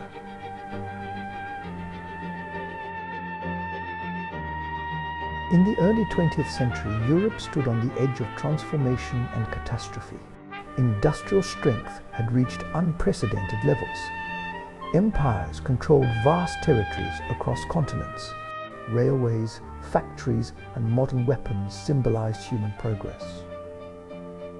Yet beneath this surface of advancement, the continent carried deep historical wounds, unresolved tensions, and rising nationalist rivalries that would soon erupt into global conflict. It was in this world of fading old kingdoms and accelerating modern warfare that John Ronald Reuel Tolkien came of age. Tolkien was born in 1892 in South Africa to British parents, then raised in England after the death of his father. His childhood was marked early by loss and displacement. Orphaned at a young age after his mother died, he was taken under the guardianship of a Catholic priest who ensured his education continued despite financial hardship. These early experiences of loss and instability shaped his emotional sensitivity and imagination profoundly. As Europe moved toward the First World War, Tolkien studied at Oxford, immersing himself in language, mythology, and ancient literature. He developed a deep fascination with how stories preserve cultural memory, especially those that survive through oral tradition and fragmentary texts. he studied Old English, Norse sagas, and medieval poetry, learning how civilizations encode meaning into myth. When war broke out in 1914, Tolkien was drawn into one of the most devastating conflicts in human history. He served as a signals officer in the British Army and was eventually deployed to the Somme, where trench warfare consumed entire generations in mud, fire, and mechanized slaughter. The experience left a permanent mark on him. He witnessed the fragility of life, the randomness of death, and the collapse of romantic ideals about heroism in war. Many of his closest friends were killed. The landscape of Europe itself seemed to be dissolving into mechanical destruction. After falling ill with trench fever, Tolkien was sent back to England, where he began the long process of recovery. It was during this period, surrounded by grief and memory, that he began developing the mythological world that would eventually become Middle-earth. The line, "All that is gold does not glitter," emerges from this deeper imaginative and philosophical landscape. It appears in his work as a reflection on the difference between appearance and essence, between surface and hidden value. The phrase speaks to a world where truth is often concealed beneath ordinary or even unattractive appearances. Gold, traditionally associated with value and beauty, does not always shine. Conversely, things that appear insignificant or broken may contain profound worth within them. Tolkien's life experience gave this idea emotional depth. He had seen how heroic ideals promoted before the war often dissolved under the reality of industrial slaughter. Young soldiers marched into battle with expectations of glory, only to encounter chaos, fear, and mass death. The appearance of honor often concealed brutal reality. At the same time, Tolkien's scholarly life immersed him in ancient texts where fragments of forgotten languages and myths preserve deeper meanings than surface reading might suggest.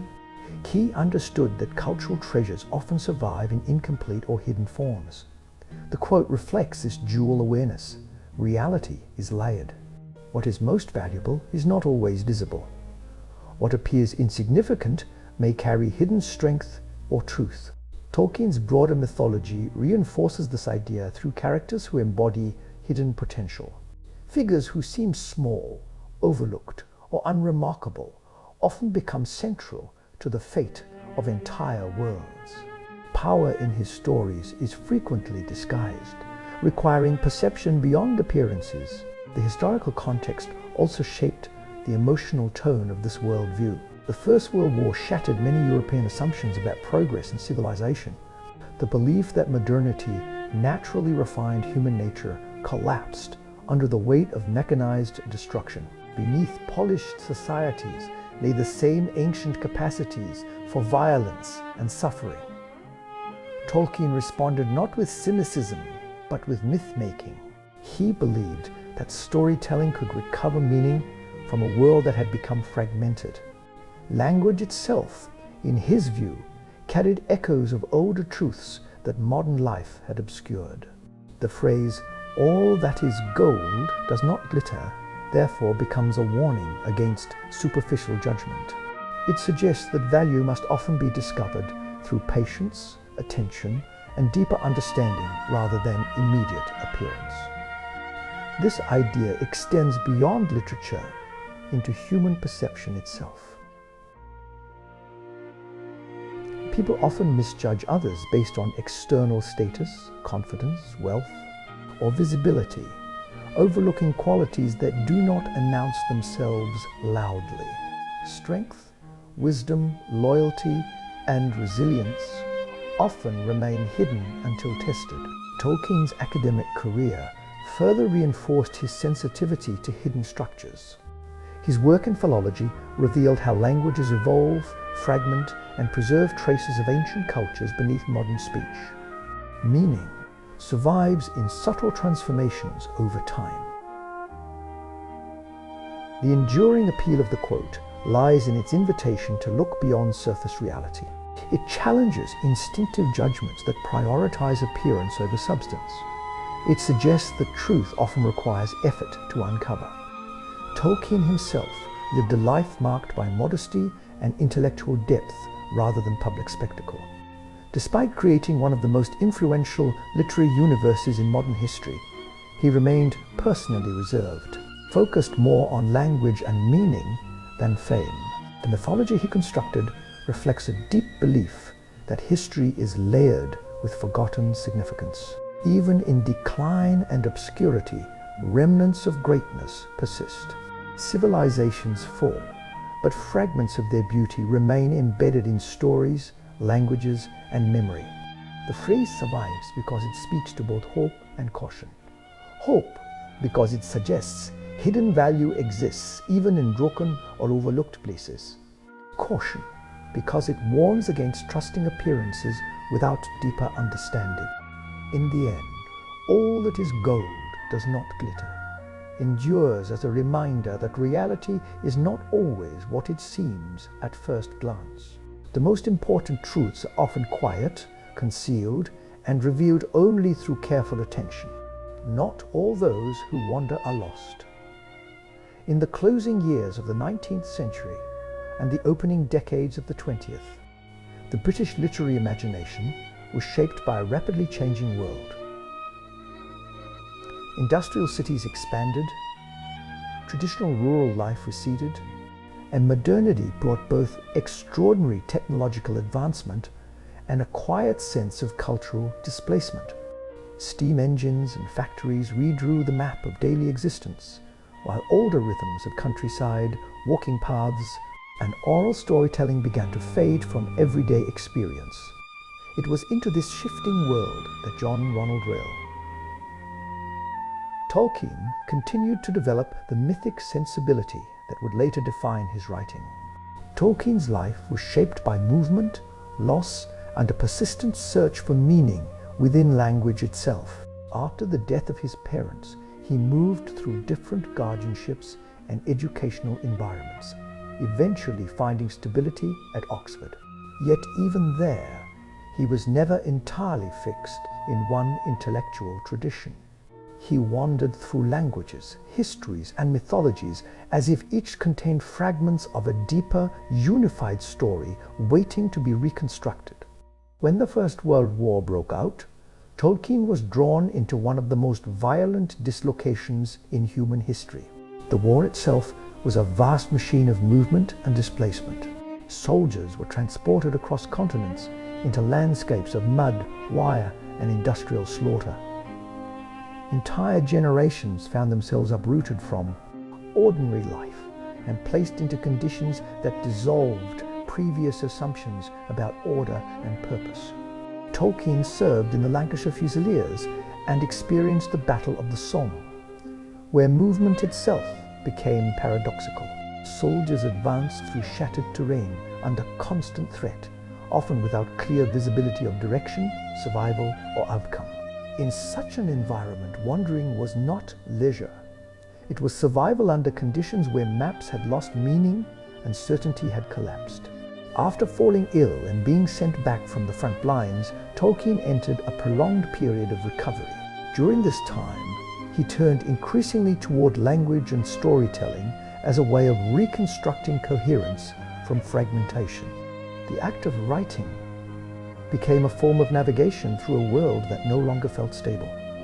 The line, "Not all those who wander are lost," emerges from this deeper historical and personal context. It is not merely a romantic statement about travel or exploration. It is a reflection on the difference between aimless movement and meaningful. Wandering in a world where external structures of certainty have broken down. Tolkien understood that wandering can take many forms. In the physical sense, it refers to movement through space without fixed destination.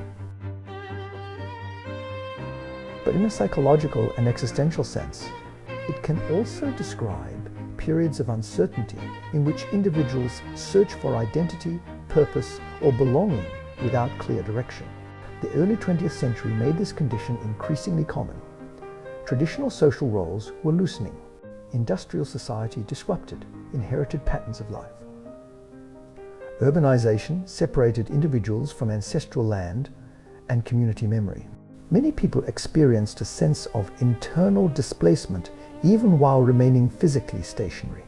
Tolkien's mythological imagination responded to this condition by reframing wandering not as failure, but as a legitimate form of journeying. In his world building, characters often travel through unknown lands, not because they are lost in a negative sense, but because their paths are not yet revealed. This idea reflects a deeper philosophical intuition. Human life rarely unfolds in straight lines. Meaning is often discovered retrospectively, only after periods that initially feel directionless. What appears as wandering may later be recognized as necessary passage through uncertainty toward understanding. Tolkien's own scholarly work reinforced this perspective.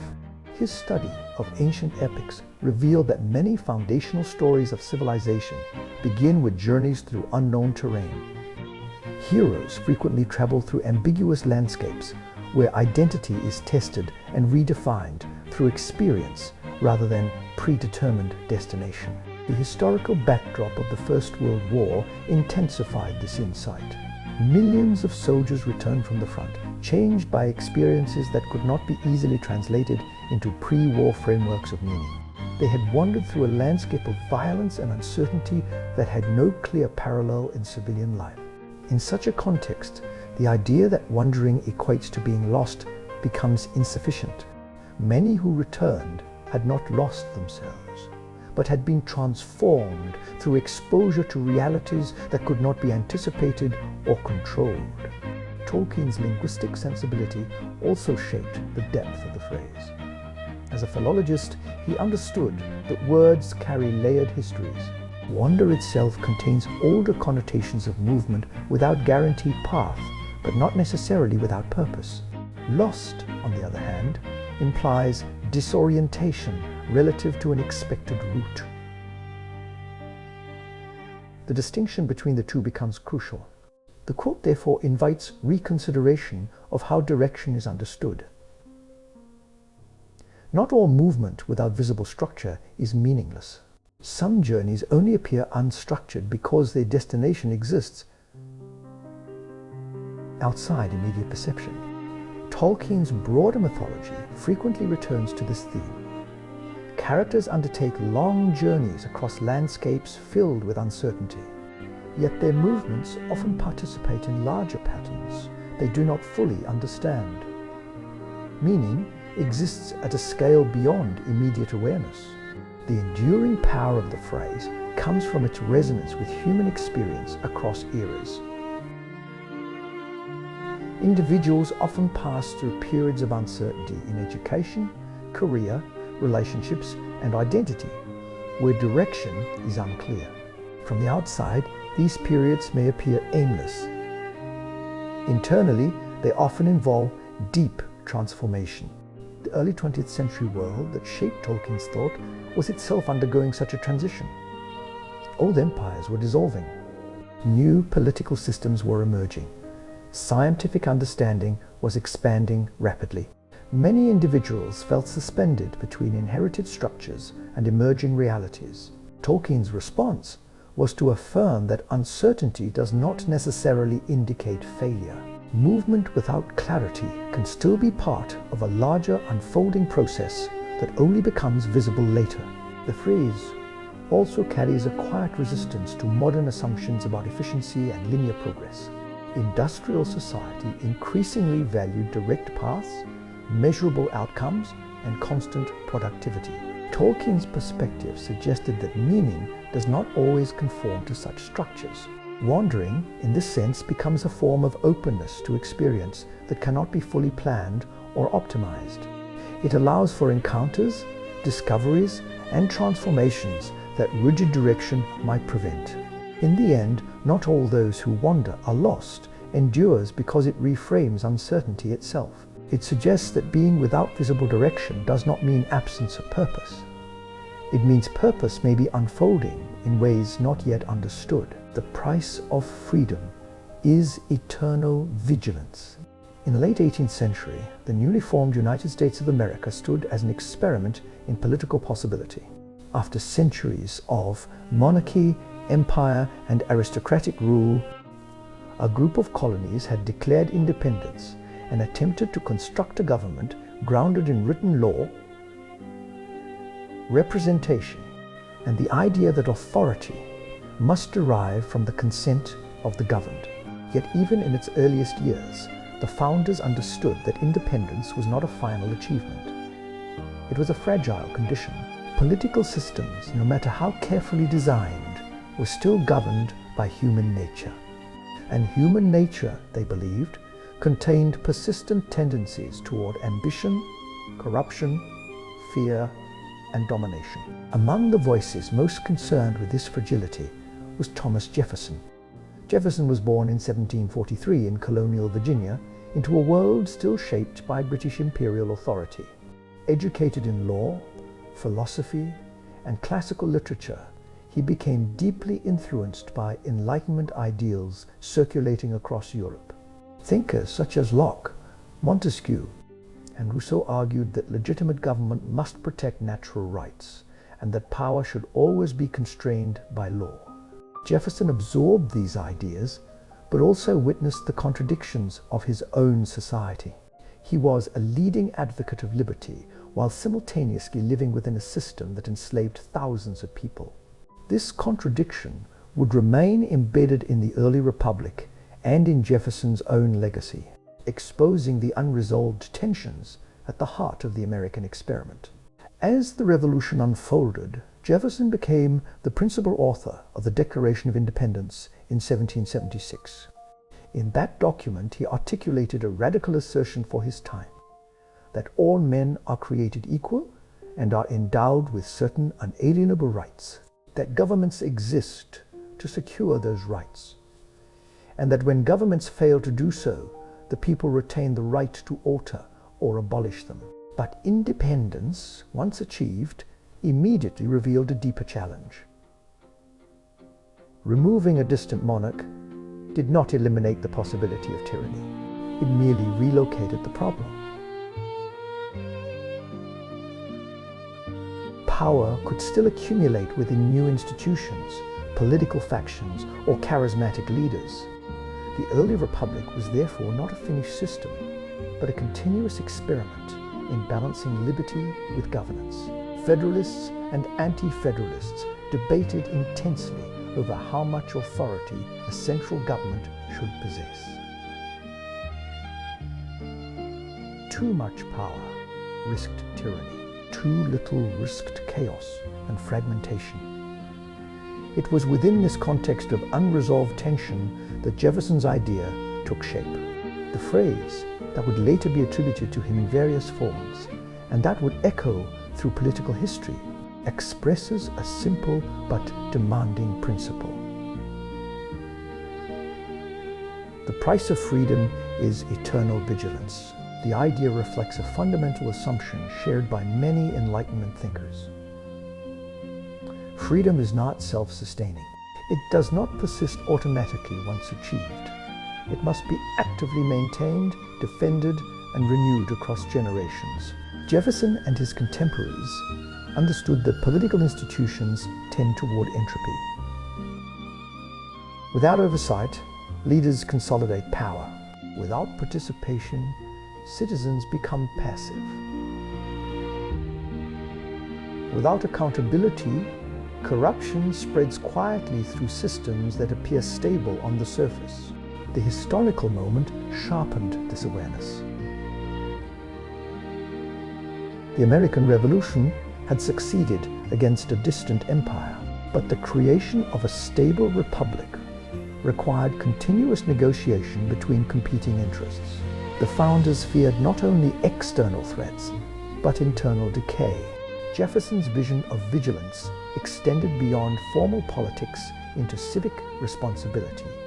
He believed citizens must remain informed, engaged, and willing to challenge authority when necessary. A free society depends not only on laws, but on the character and attentiveness of its people. This principle emerged from observing history as well as contemporary events. European monarchies had repeatedly demonstrated how power, once unchecked, tends to expand beyond its original limits. Even revolutions in France would soon illustrate how movements for liberty could collapse into authoritarian rule. Jefferson's insight was therefore not optimistic, but cautionary. Freedom is fragile because it depends on continuous restraint of power. That restraint cannot be guaranteed by structures alone. It requires ongoing awareness. The phrase also reflects a psychological truth about human attention. Societies do not lose freedom in a single moment. They lose it gradually through inattention, normalization, and fatigue. Small concessions accumulate. Oversight weakens. Citizens grow accustomed to restrictions that would once have been unacceptable. Vigilance, in this sense, is not constant alarm, but sustained awareness of how power operates over time. The early American Republic would continue to wrestle with this tension throughout its development. Expansion, civil conflict, industrialization, and political realignment repeatedly tested the balance between liberty and authority. Each generation confronted new forms of power, requiring renewed scrutiny. Jefferson himself remained a complex figure within this evolving system. He advocated limited government while serving as President of the United States. He defended individual liberty while participating in systems that contradicted that principle. His legacy embodies both the aspirations and contradictions of the republic he helped found.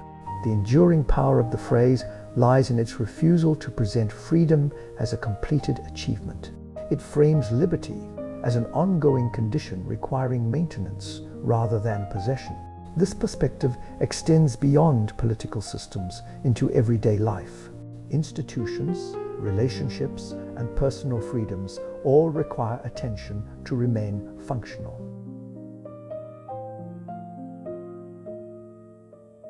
Neglect allows unintended consequences to accumulate. The historical experience of the 20th century reinforced this idea on a global scale. Democracies collapsed when vigilance weakened. Authoritarian regimes rose when citizens failed to recognize incremental erosion of rights. Even societies with strong constitutions discovered that legal frameworks alone could not guarantee freedom without active participation. The phrase therefore captures a structural truth about power itself. Authority naturally expands unless restrained. Freedom naturally contracts unless defended. Jefferson's warning endures because it refuses the comfort of final resolution.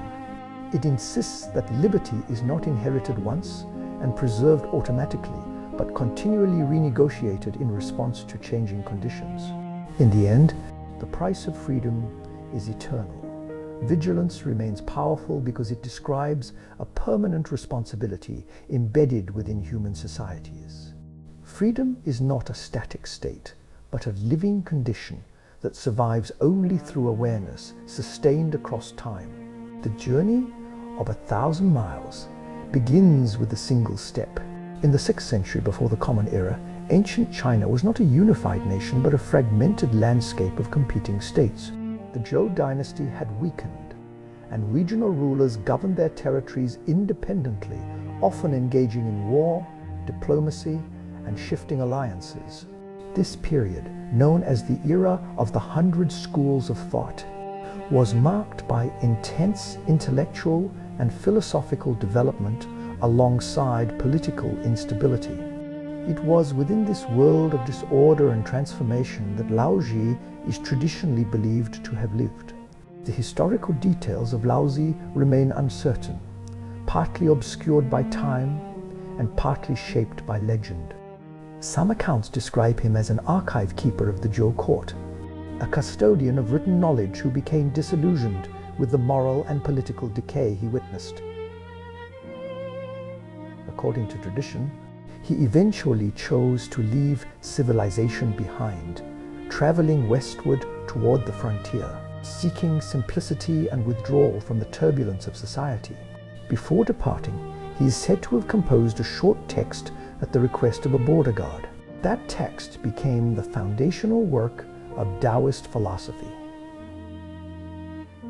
The Tao Te Ching. Within this philosophical tradition emerges the idea later expressed in the form often attributed to Laozi. The journey of 1,000 miles begins with a single step. The phrase reflects a worldview shaped by patience, continuity, and the recognition that all vast undertakings are constructed from small beginnings. In a time when states rose and fell through cycles of ambition and collapse, such a perspective carried profound practical wisdom. The historical context of ancient China reinforces this idea. Political unification was not immediate, but gradual, achieved over centuries through incremental consolidation of power, cultural integration, and administrative refinement. Large-scale transformation occurred not through sudden leaps, but through accumulated actions across generations. Taoist philosophy often emphasizes alignment with natural processes rather than forced acceleration. The concept of the Tao itself refers to an underlying way or path through which all things unfold. Within this framework, progress is not something imposed violently upon reality, but something that emerges through steady movement consistent with the structure of the world. The image of a long journey beginning with a single step captures this principle in a form accessible across time and culture. It reframes overwhelming distance not as paralysis, but as sequence. What appears impossibly large becomes navigable once divided into immediate action. Laozi's perspective, whether literal or constructed through later tradition, reflects a broader Chinese philosophical sensitivity to scale and gradual transformation. In contrast to systems that emphasize abrupt intervention or heroic disruption, Taoist thought often values subtle adjustment, patience, and continuity. The phrase also carries psychological significance. Human beings frequently hesitate when confronted with goals that appear too large to comprehend. The mind resists tasks that cannot be visualized in immediate form. By shifting attention to the first step, the overwhelming nature of the whole dissolves into manageable action. This insight applies not only to physical journeys, but to intellectual, emotional, and moral development. Large changes in character, knowledge, or circumstance rarely occur instantly. They unfold through repeated small decisions that gradually reshape direction. The historical period in which Taoist thought developed was itself defined by fragmentation and uncertainty. Competing states struggled for dominance, while ordinary people experienced instability in governance and daily life. In such conditions, philosophies emphasizing endurance and gradual alignment with reality offered a counterbalance to constant upheaval. The phrase therefore reflects both a metaphysical and practical orientation. It suggests that vast transformations are embedded within ordinary moments. The first action is not separate from the final destination, but is the necessary condition through which the destination becomes possible. This principle resonates across later history far beyond its original cultural context. Explorers crossing oceans, builders constructing cities, scholars developing bodies of knowledge, and individuals changing personal circumstances all encounter the same structural truth. Large outcomes are composed of accumulated beginnings. The simplicity of the statement conceals its depth. It does not deny the difficulty of long journeys. Instead, it reframes difficulty as continuity rather than obstruction. What matters is not the magnitude of the distance, but the willingness to begin. In Taoist thought more broadly, there is a recurring emphasis on natural progression. Water, for example, becomes a common metaphor. It does not force its way through obstacles, but gradually shapes terrain over time through persistence. The same logic applies to human endeavor within this worldview.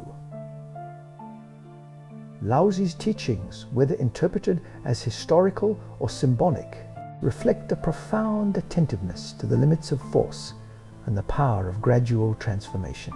Attempts to achieve large goals through sudden pressure often produce resistance. Steady movement aligned with conditions tends to endure. The phrase endures because it captures a universal human experience. Every major undertaking begins at a moment of uncertainty, where the final outcome is invisible. The only available action is the initial step, taken without guarantee of success, but necessary for any progress to occur. Modern interpretations of the phrase often emphasize motivation, but its deeper meaning lies in structure rather than emotion. It describes how complex processes actually unfold in reality. Change is cumulative. Distance is traversed sequentially. Transformation is built from repetition. The philosophical weight of the idea also lies in its humility. It removes the need for immediate mastery or complete vision before beginning. Instead, it allows action to precede full understanding. In the end, the journey of 1,000 miles begins with a single step, endures, because it expresses a fundamental principle of existence. All vast outcomes are constructed through small, initial acts repeated across time, until distance itself is transformed into arrival. This too shall pass. In the ancient world, Persia stood as one of the great imperial civilizations, stretching across vast territories and diverse cultures. It was an empire defined by cycles of expansion and conflict, where kings ruled over immense populations and armies moved across deserts, mountains, and river valleys in constant struggle for control. Within this environment of grandeur and instability, Persian thought developed a deep sensitivity to the impermanence of human conditions. It was during this broader cultural tradition that the phrase, "this too shall pass," emerged in various forms of Persian storytelling and poetic reflection, later transmitted through oral tradition across generations. While its exact origin is difficult to attribute to a single historical figure, the sentiment became closely associated with wisdom literature that emphasized humility in the face of changing fortune. The idea itself reflects a world where stability was never guaranteed. Empires rose quickly and declined just as quickly. Cities that once flourished could be reduced to ruin through conquest or natural disaster. Wealth, status, and power were understood as temporary states rather than permanent possessions. In such a context, the phrase carries both comfort and warning. Comfort, because suffering is not permanent. Warning, because joy is not permanent either. The historical consciousness of ancient Persia, shaped by centuries of political fluctuation and imperial transformation, contributed to a worldview in which change was the only constant. Kings who once held absolute authority could be replaced or forgotten. Entire dynasties could vanish from memory within a few generations. This awareness gave rise to a form of wisdom grounded not in control, but in acceptance. Human beings, regardless of position or power, are subject to forces larger than themselves. Time, circumstance, and fate continually reshape reality. The phrase, "this too shall pass," expresses this understanding in its most concentrated form. It is not merely a statement of reassurance during hardship. It is also a reminder during triumph that no state of being is permanent. The psychological power of the phrase lies in its dual directionality. In moments of suffering, it offers the perspective that pain will eventually diminish. In moments of success, it introduces humility by reminding individuals that achievement is also temporary. This balance between consolation and restraint reflects a broader philosophical intuition found across many ancient traditions. Human attachment to permanence often produces suffering because reality itself is characterized by constant change. Persian poetic traditions, particularly those that emerged later in medieval literature, often return to themes of impermanence, fate, and the shifting nature of fortune. Life was frequently portrayed as a cycle of rise and fall, joy and sorrow, arrival and departure. The phrase endured because it addresses a universal psychological condition. Human beings naturally resist change. They cling to favorable circumstances and struggle to accept loss. Yet experience repeatedly demonstrates that all conditions eventually transform. The historical context reinforces this insight.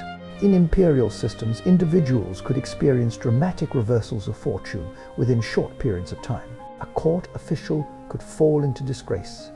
A soldier could rise to prominence through unexpected victory. A city could shift from prosperity to devastation. This instability shaped a cultural awareness that emotional attachment to any single condition produces vulnerability. Wisdom, therefore, involves recognizing the transient nature of experience without becoming destabilized by it. The phrase also functions as a form of perspective correction. It interrupts the illusion that present conditions are fixed or permanent. By doing so, it restores a sense of proportionality to emotional experience. In moments of intense suffering, human perception often narrows. Pain feels absolute, as if it defines reality entirely. The reminder that this too shall pass reintroduces time into perception, expanding awareness beyond the immediacy of distress. In moments of triumph, a similar narrowing can occur. Success may feel enduring, identity may become attached to achievement, and permanence may be assumed. The same phrase restores balance by reintroducing impermanence into perception. This dynamic makes the phrase unique among philosophical statements. It does not prescribe action. It does not demand belief in a particular doctrine. Instead, it adjusts perception itself.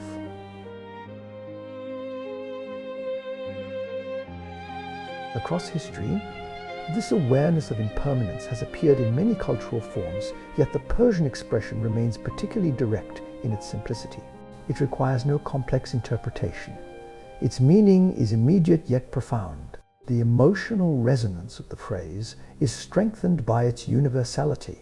Every individual encounters moments of loss, change, transition, and reversal. No state of life remains static indefinitely. The phrase, therefore, becomes a kind of anchor during instability. It does not eliminate suffering or guarantee stability, but it reframes experience within a larger temporal horizon. In the end, this too shall pass, endures, because it expresses the fundamental rhythm of existence. All conditions arise, persist for a time, and eventually transform into something else. Nothing remains fixed, and in that constant movement lies both the fragility and continuity of life itself. Carpe Diem. In the final decades of the Roman Republic, the world of classical antiquity was undergoing a slow and irreversible transformation. The old republican institutions that had governed Rome for centuries were weakening under the pressure of internal corruption, military expansion, and political rivalry among powerful elites. Generals commanded personal armies. Senators competed for influence through wealth and patronage. Civil wars erupted with increasing frequency, each one pushing the Republic further away from its earlier ideals of shared governance. It was in this unstable and transitional world that the Roman poet Horace lived. Horace was born in 65, before the Common Era in southern Italy, in a region shaped by both Roman authority and older Greek cultural influence.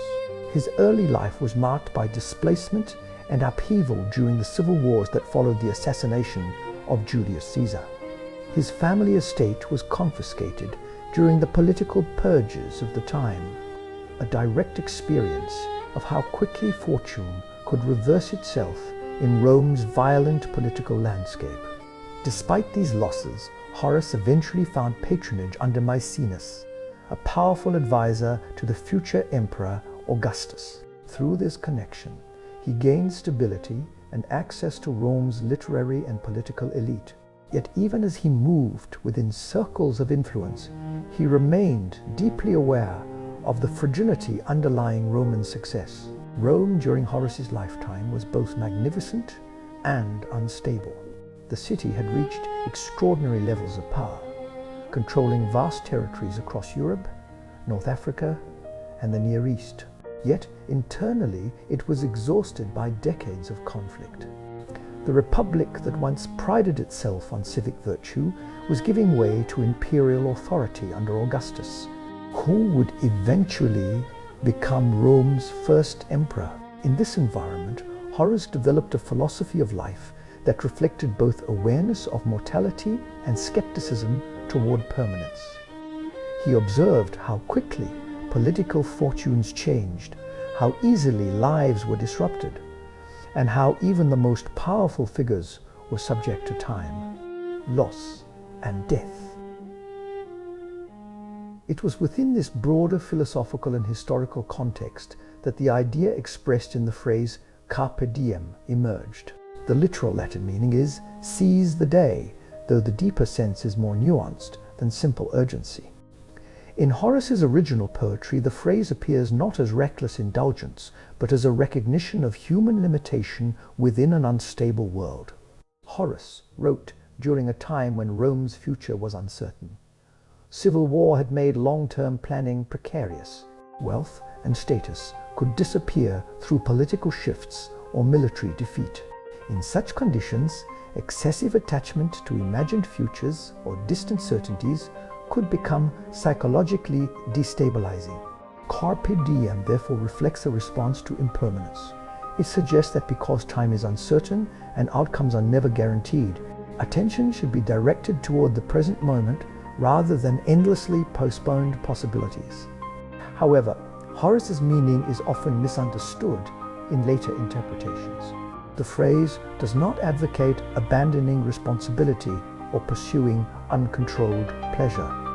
Instead, it reflects a disciplined awareness of time's fragility. Life is finite, and the present is the only moment that can actually be lived. The Roman worldview in which Horace operated was deeply shaped by a sense of cyclical rise and decline.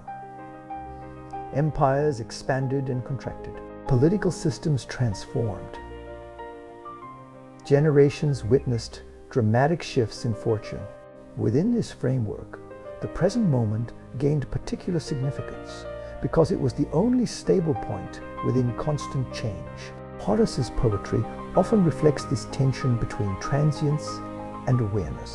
He writes with a tone that acknowledges both the beauty and fragility of human experience. Pleasure, friendship, wine, conversation, and nature appear not as escapes from reality, but as moments of clarity within it. The phrase Carpe Diem emerges as part of this broader literary and philosophical tradition. It is an instruction grounded in temporal awareness rather than impulse. It assumes that delay often leads to loss, not because the future is inherently negative, but because it is uncertain. The historical environment reinforces this perspective. Roman citizens of Horace's era lived through repeated disruptions caused by political violence. Property, security, and even life itself could be affected by decisions far beyond individual control. In such a world, the present moment becomes the only domain of genuine agency. Horace's insight also reflects a subtle psychological understanding. Human beings frequently postpone life into imagined futures, believing that fulfillment will arrive later under improved conditions. Yet those conditions are never guaranteed. Time itself is the limiting factor. Carpe Diem therefore introduces a form of attentiveness to immediacy. It does not reject planning or foresight, but it resists the illusion that meaning exists only in distant outcomes. The phrase endured because it captures a tension present in all human life.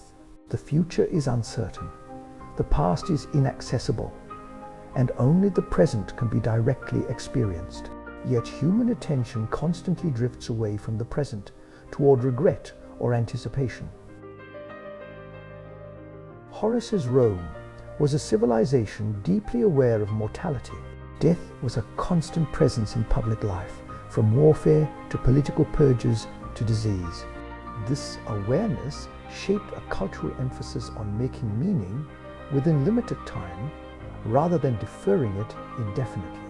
The rise of imperial Rome under Augustus further reinforced this philosophy in indirect ways.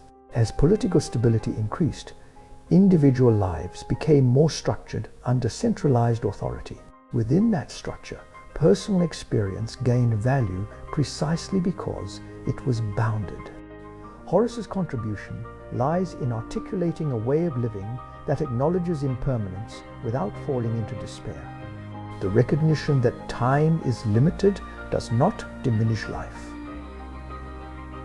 Instead, it sharpens attention toward what is immediately available. The phrase also reflects the Roman literary tradition of brevity and precision. Latin poetry often compresses complex philosophical ideas into compact expressions. Carpe Diem is not an abstract theory, but a concentrated directive embedded within verse. In the end, Carpe Diem endures because it captures a fundamental condition of existence. Time moves continuously forward, and human awareness exists only within fleeting intervals. To seize the day is not to dominate time, but to inhabit it fully while it is present. What you seek is seeking you. In the medieval world of the Islamic Golden Age, civilization was undergoing one of its most remarkable periods of intellectual expansion. Cities such as Baghdad, Damascus, and Cordoba became centers of learning where philosophy, mathematics, medicine, poetry, and theology were studied with extraordinary intensity.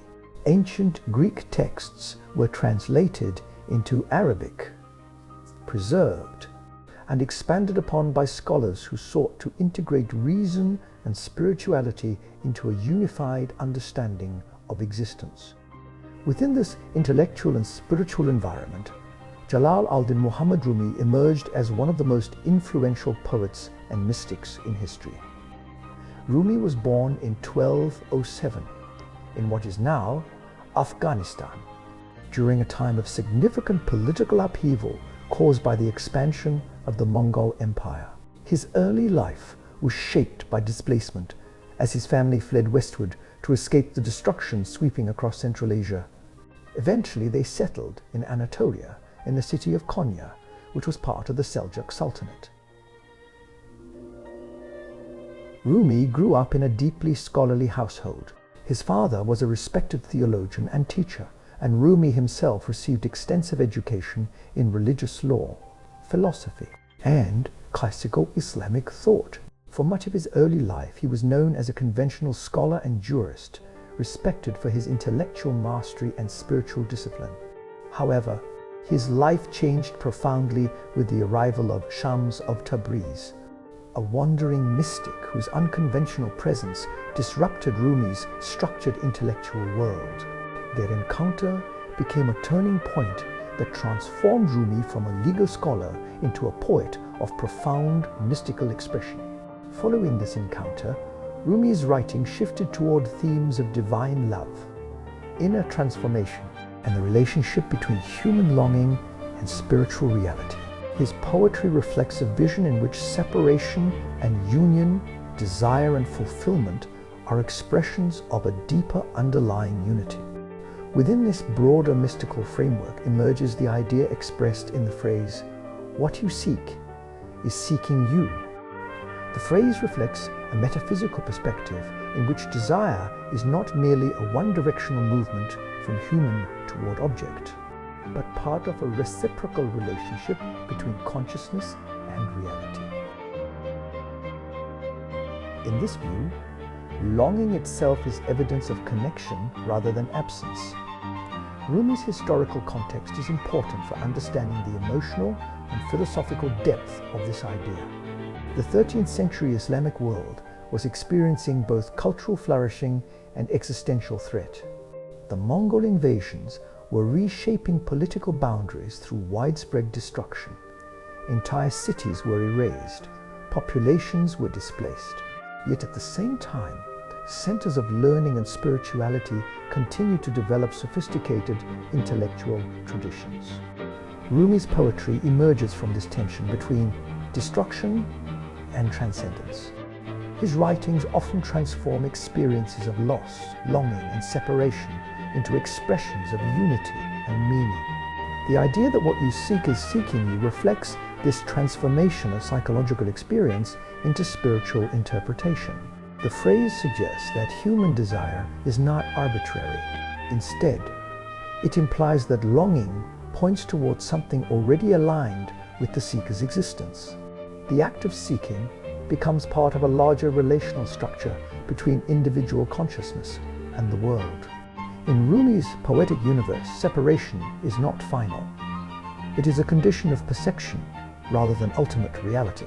The feeling of absence indicates a deeper presence not yet fully recognized. Desire itself becomes a form of guidance.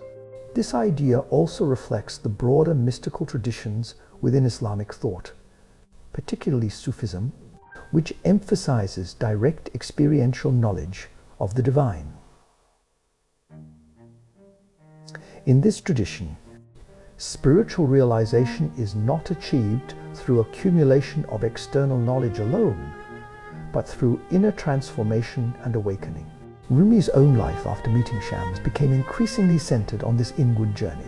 His poetry often expresses states of longing that transcend ordinary categories of desire, pointing toward a reality in which seeker and sought are fundamentally interconnected. The phrase endures because it addresses a universal human experience. People often experience desires that feel deeply meaningful but difficult to explain rationally. The idea that what is sought is also seeking. The seeker reframes longing as participation in a larger dynamic rather than isolated lack. Historically, this perspective offered a way of interpreting uncertainty and loss during a period of widespread upheaval. In a world where external conditions were unstable, inward meaning became a source of coherence. Rumi's poetry emphasizes movement rather than static conclusion. The relationship between seeker and sought is not fixed, but dynamic. It unfolds through experience, transformation, and recognition. The emotional resonance of the phrase lies in its reversal of perception. Instead of viewing desire as evidence of incompleteness, it suggests desire itself is evidence of connection. The longing for something becomes part of the path toward it. Rumi's influence extended far beyond his own time and cultural context. His poetry has been read across centuries as both literary expression and spiritual reflection. It continues to resonate because it speaks to the structure of human longing itself. The historical world in which he lived, marked by both destruction and intellectual flowering, reinforced his emphasis on inner reality as a source of stability. When external structures collapse, meaning often shifts inward. The phrase, "what you seek," is seeking you, therefore becomes both poetic and philosophical. It suggests that the act of searching is never isolated from what is being searched for. Instead, it implies a deeper alignment between desire and existence. In the end, the phrase endures because it transforms longing from absence into relationship, suggesting that even in moments of separation, connection is already unfolding beneath perception. The road goes ever on and on. In the early decades of the 20th century, Europe stood between memory and catastrophe. The aftermath of the First World War had left entire societies physically rebuilt, but psychologically fractured. Cities were reconstructed, Borders were redrawn and empires dissolved. Yet beneath these external changes lingered a persistent sense of loss and disorientation. It was in this atmosphere of recovery and uncertainty that John Ronald Reuel Tolkien continued developing the mythological framework that would eventually define his literary world. Tolkien's life was shaped by movement through both geography and history. Orphaned early and raised under guardianship, he developed a deep sensitivity to impermanence. His education at Oxford immersed him in ancient languages, where he discovered that meaning itself is carried through time by words that evolve, fracture, and reassemble across generations. When the First World War erupted, Tolkien was drawn into one of the most mechanized and devastating conflicts in human history. The war did not resemble earlier forms of combat. It was industrial, impersonal, and continuous. Trenches extended across landscapes scarred by artillery and chemical weapons. Time itself felt suspended in cycles of waiting, movement, and sudden destruction. Many who survived the war returned with a sense that the world they had known before no longer existed in any stable form. The experience created a psychological rupture between past and present, as if life had been divided into before and after without clear continuity between them. Tolkien's response to this rupture was not only academic, but imaginative. He began constructing a secondary world where history, language, and myth could preserve meaning in a form resilient to fragmentation. Within this world, journeys became central expressions of existence. The phrase, "the road goes ever on and on," emerges from this mythological landscape. It reflects a perception of life as continuous movement through changing terrain, without final closure or permanent arrival. The idea of the road is not simply physical. It represents the unfolding of time itself. Every step taken exists within a larger trajectory that extends beyond immediate awareness. Movement does not terminate at a single point, but continues through successive transformations. Tolkien's historical context gives this image particular weight. The 20th century was marked by displacement on a massive scale. Soldiers, refugees, and civilians experienced forced movement across continents.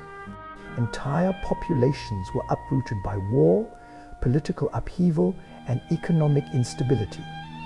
In such a world, the experience of journeying became universal.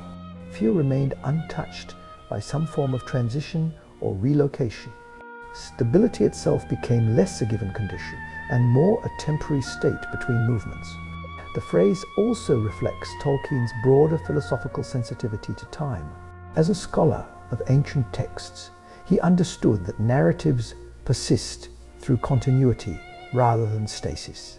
Stories are not fixed objects, but living processes transmitted across generations, altered by each retelling while preserving underlying meaning. The road, in this sense, becomes a metaphor for historical continuity. Life is not a series of isolated moments, but an extended passage in which each stage emerges from the previous one while leading toward the next. The repetition implied in the phrase, "the road goes ever on and on," suggests that movement itself is ongoing and unbroken. There is no final destination that fully resolves the act of traveling. Instead, existence unfolds as an extended progression through changing circumstances. Tolkien's mythology often reflects this structure. Characters undertake long journeys that reshape their understanding of themselves and the world. The act of traveling becomes inseparable from transformation.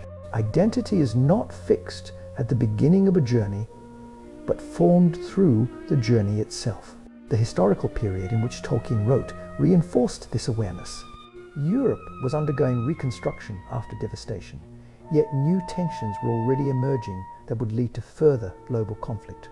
The sense of unresolved transition defined the era. Within this context, the idea of the road continuing without end captures both uncertainty and endurance. It acknowledges that life does not offer final closure in a single moment.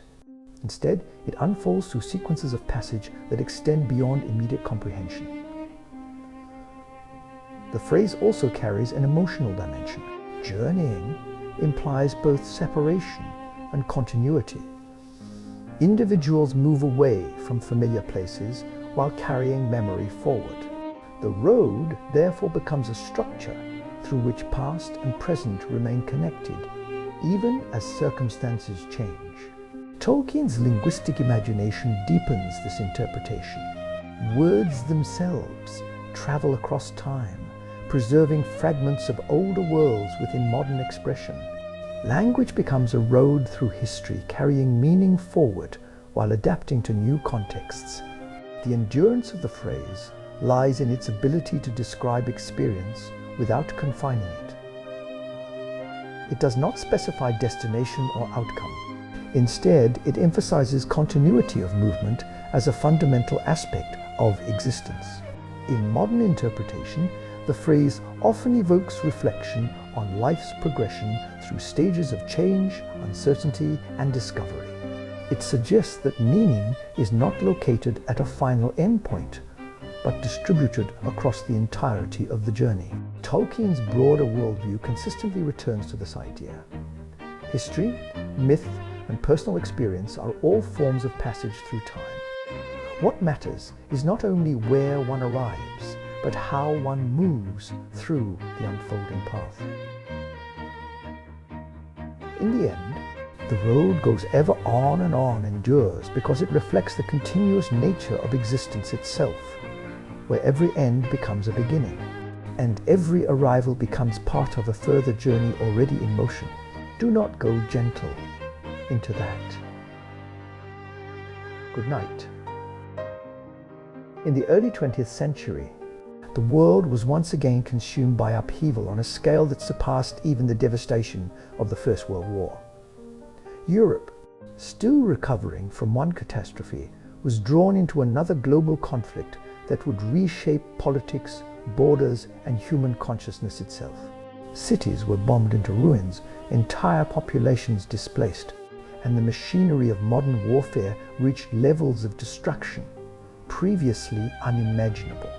It was within this broader atmosphere of mortality, loss, and existential urgency that the Welsh poet Dylan Thomas lived and wrote.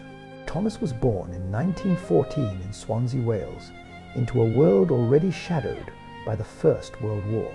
His upbringing was marked by a strong literary influence from an early age, as his father, an English teacher, exposed him to poetry and language as living forces rather than abstract study. From childhood, Thomas displayed a fascination with rhythm, sound, and the musical intensity of words. As he matured, Thomas became known not only for his poetry, but also for a lifestyle shaped by emotional intensity, artistic ambition, and personal turbulence. He lived in a period where artistic expression often carried a sense of urgency, as if creativity itself were a response to a rapidly changing and unstable world. By the time the Second World War unfolded, the sense of human vulnerability had become impossible to ignore. Scientific advancement had not eliminated suffering. Instead, it had expanded the scale at which suffering could occur. Modern civilization possessed unprecedented power over life and death, yet remained deeply uncertain about meaning, purpose, and moral direction. It was in this environment that Dylan Thomas wrote one of his most famous poetic lines: "Do not go gentle into that good night." The phrase appears within a larger poem written as a plea directed toward his dying father. At its surface, it is a personal expression of resistance against the quiet acceptance of death. Yet beneath that immediate context, the line expands into a broader reflection on human resistance, mortality, and the desire to assert presence even in the face of inevitable endings. Thomas composed the poem during a period when his father's health was declining. The awareness of approaching death gives the work its emotional intensity. It is not abstract philosophy, but immediate confrontation with the final boundary of human experience. The historical context amplifies this sense of urgency. Mid-20th century Europe was saturated with death on an industrial scale. Entire generations had witnessed mass casualties, from trenches to bombed cities. In such an environment, the question of how to face death became both personal and collective. The phrase, "do not go gentle into that good night," expresses resistance, not necessarily against death itself, but against passive surrender. It emphasizes the refusal to diminish one's presence quietly, to fade without struggle or assertion. The word gentle carries particular weight. It suggests calm acceptance, softness, and quiet fading. Thomas contrasts this with a call toward intensity, toward resistance, toward maintaining a form of vitality even at the edge of extinction. The poem reflects a broader human tension between acceptance and resistance in the face of mortality. Different philosophical traditions have approached death in different ways, some emphasizing surrender and peace, others emphasizing defiance and assertion of life force. Thomas's voice belongs to the latter. It is not denial of death, but rejection of passivity. It insists that even at the end of life, consciousness retains the capacity for intensity. The emotional force of the line comes partly from its universality. Every human life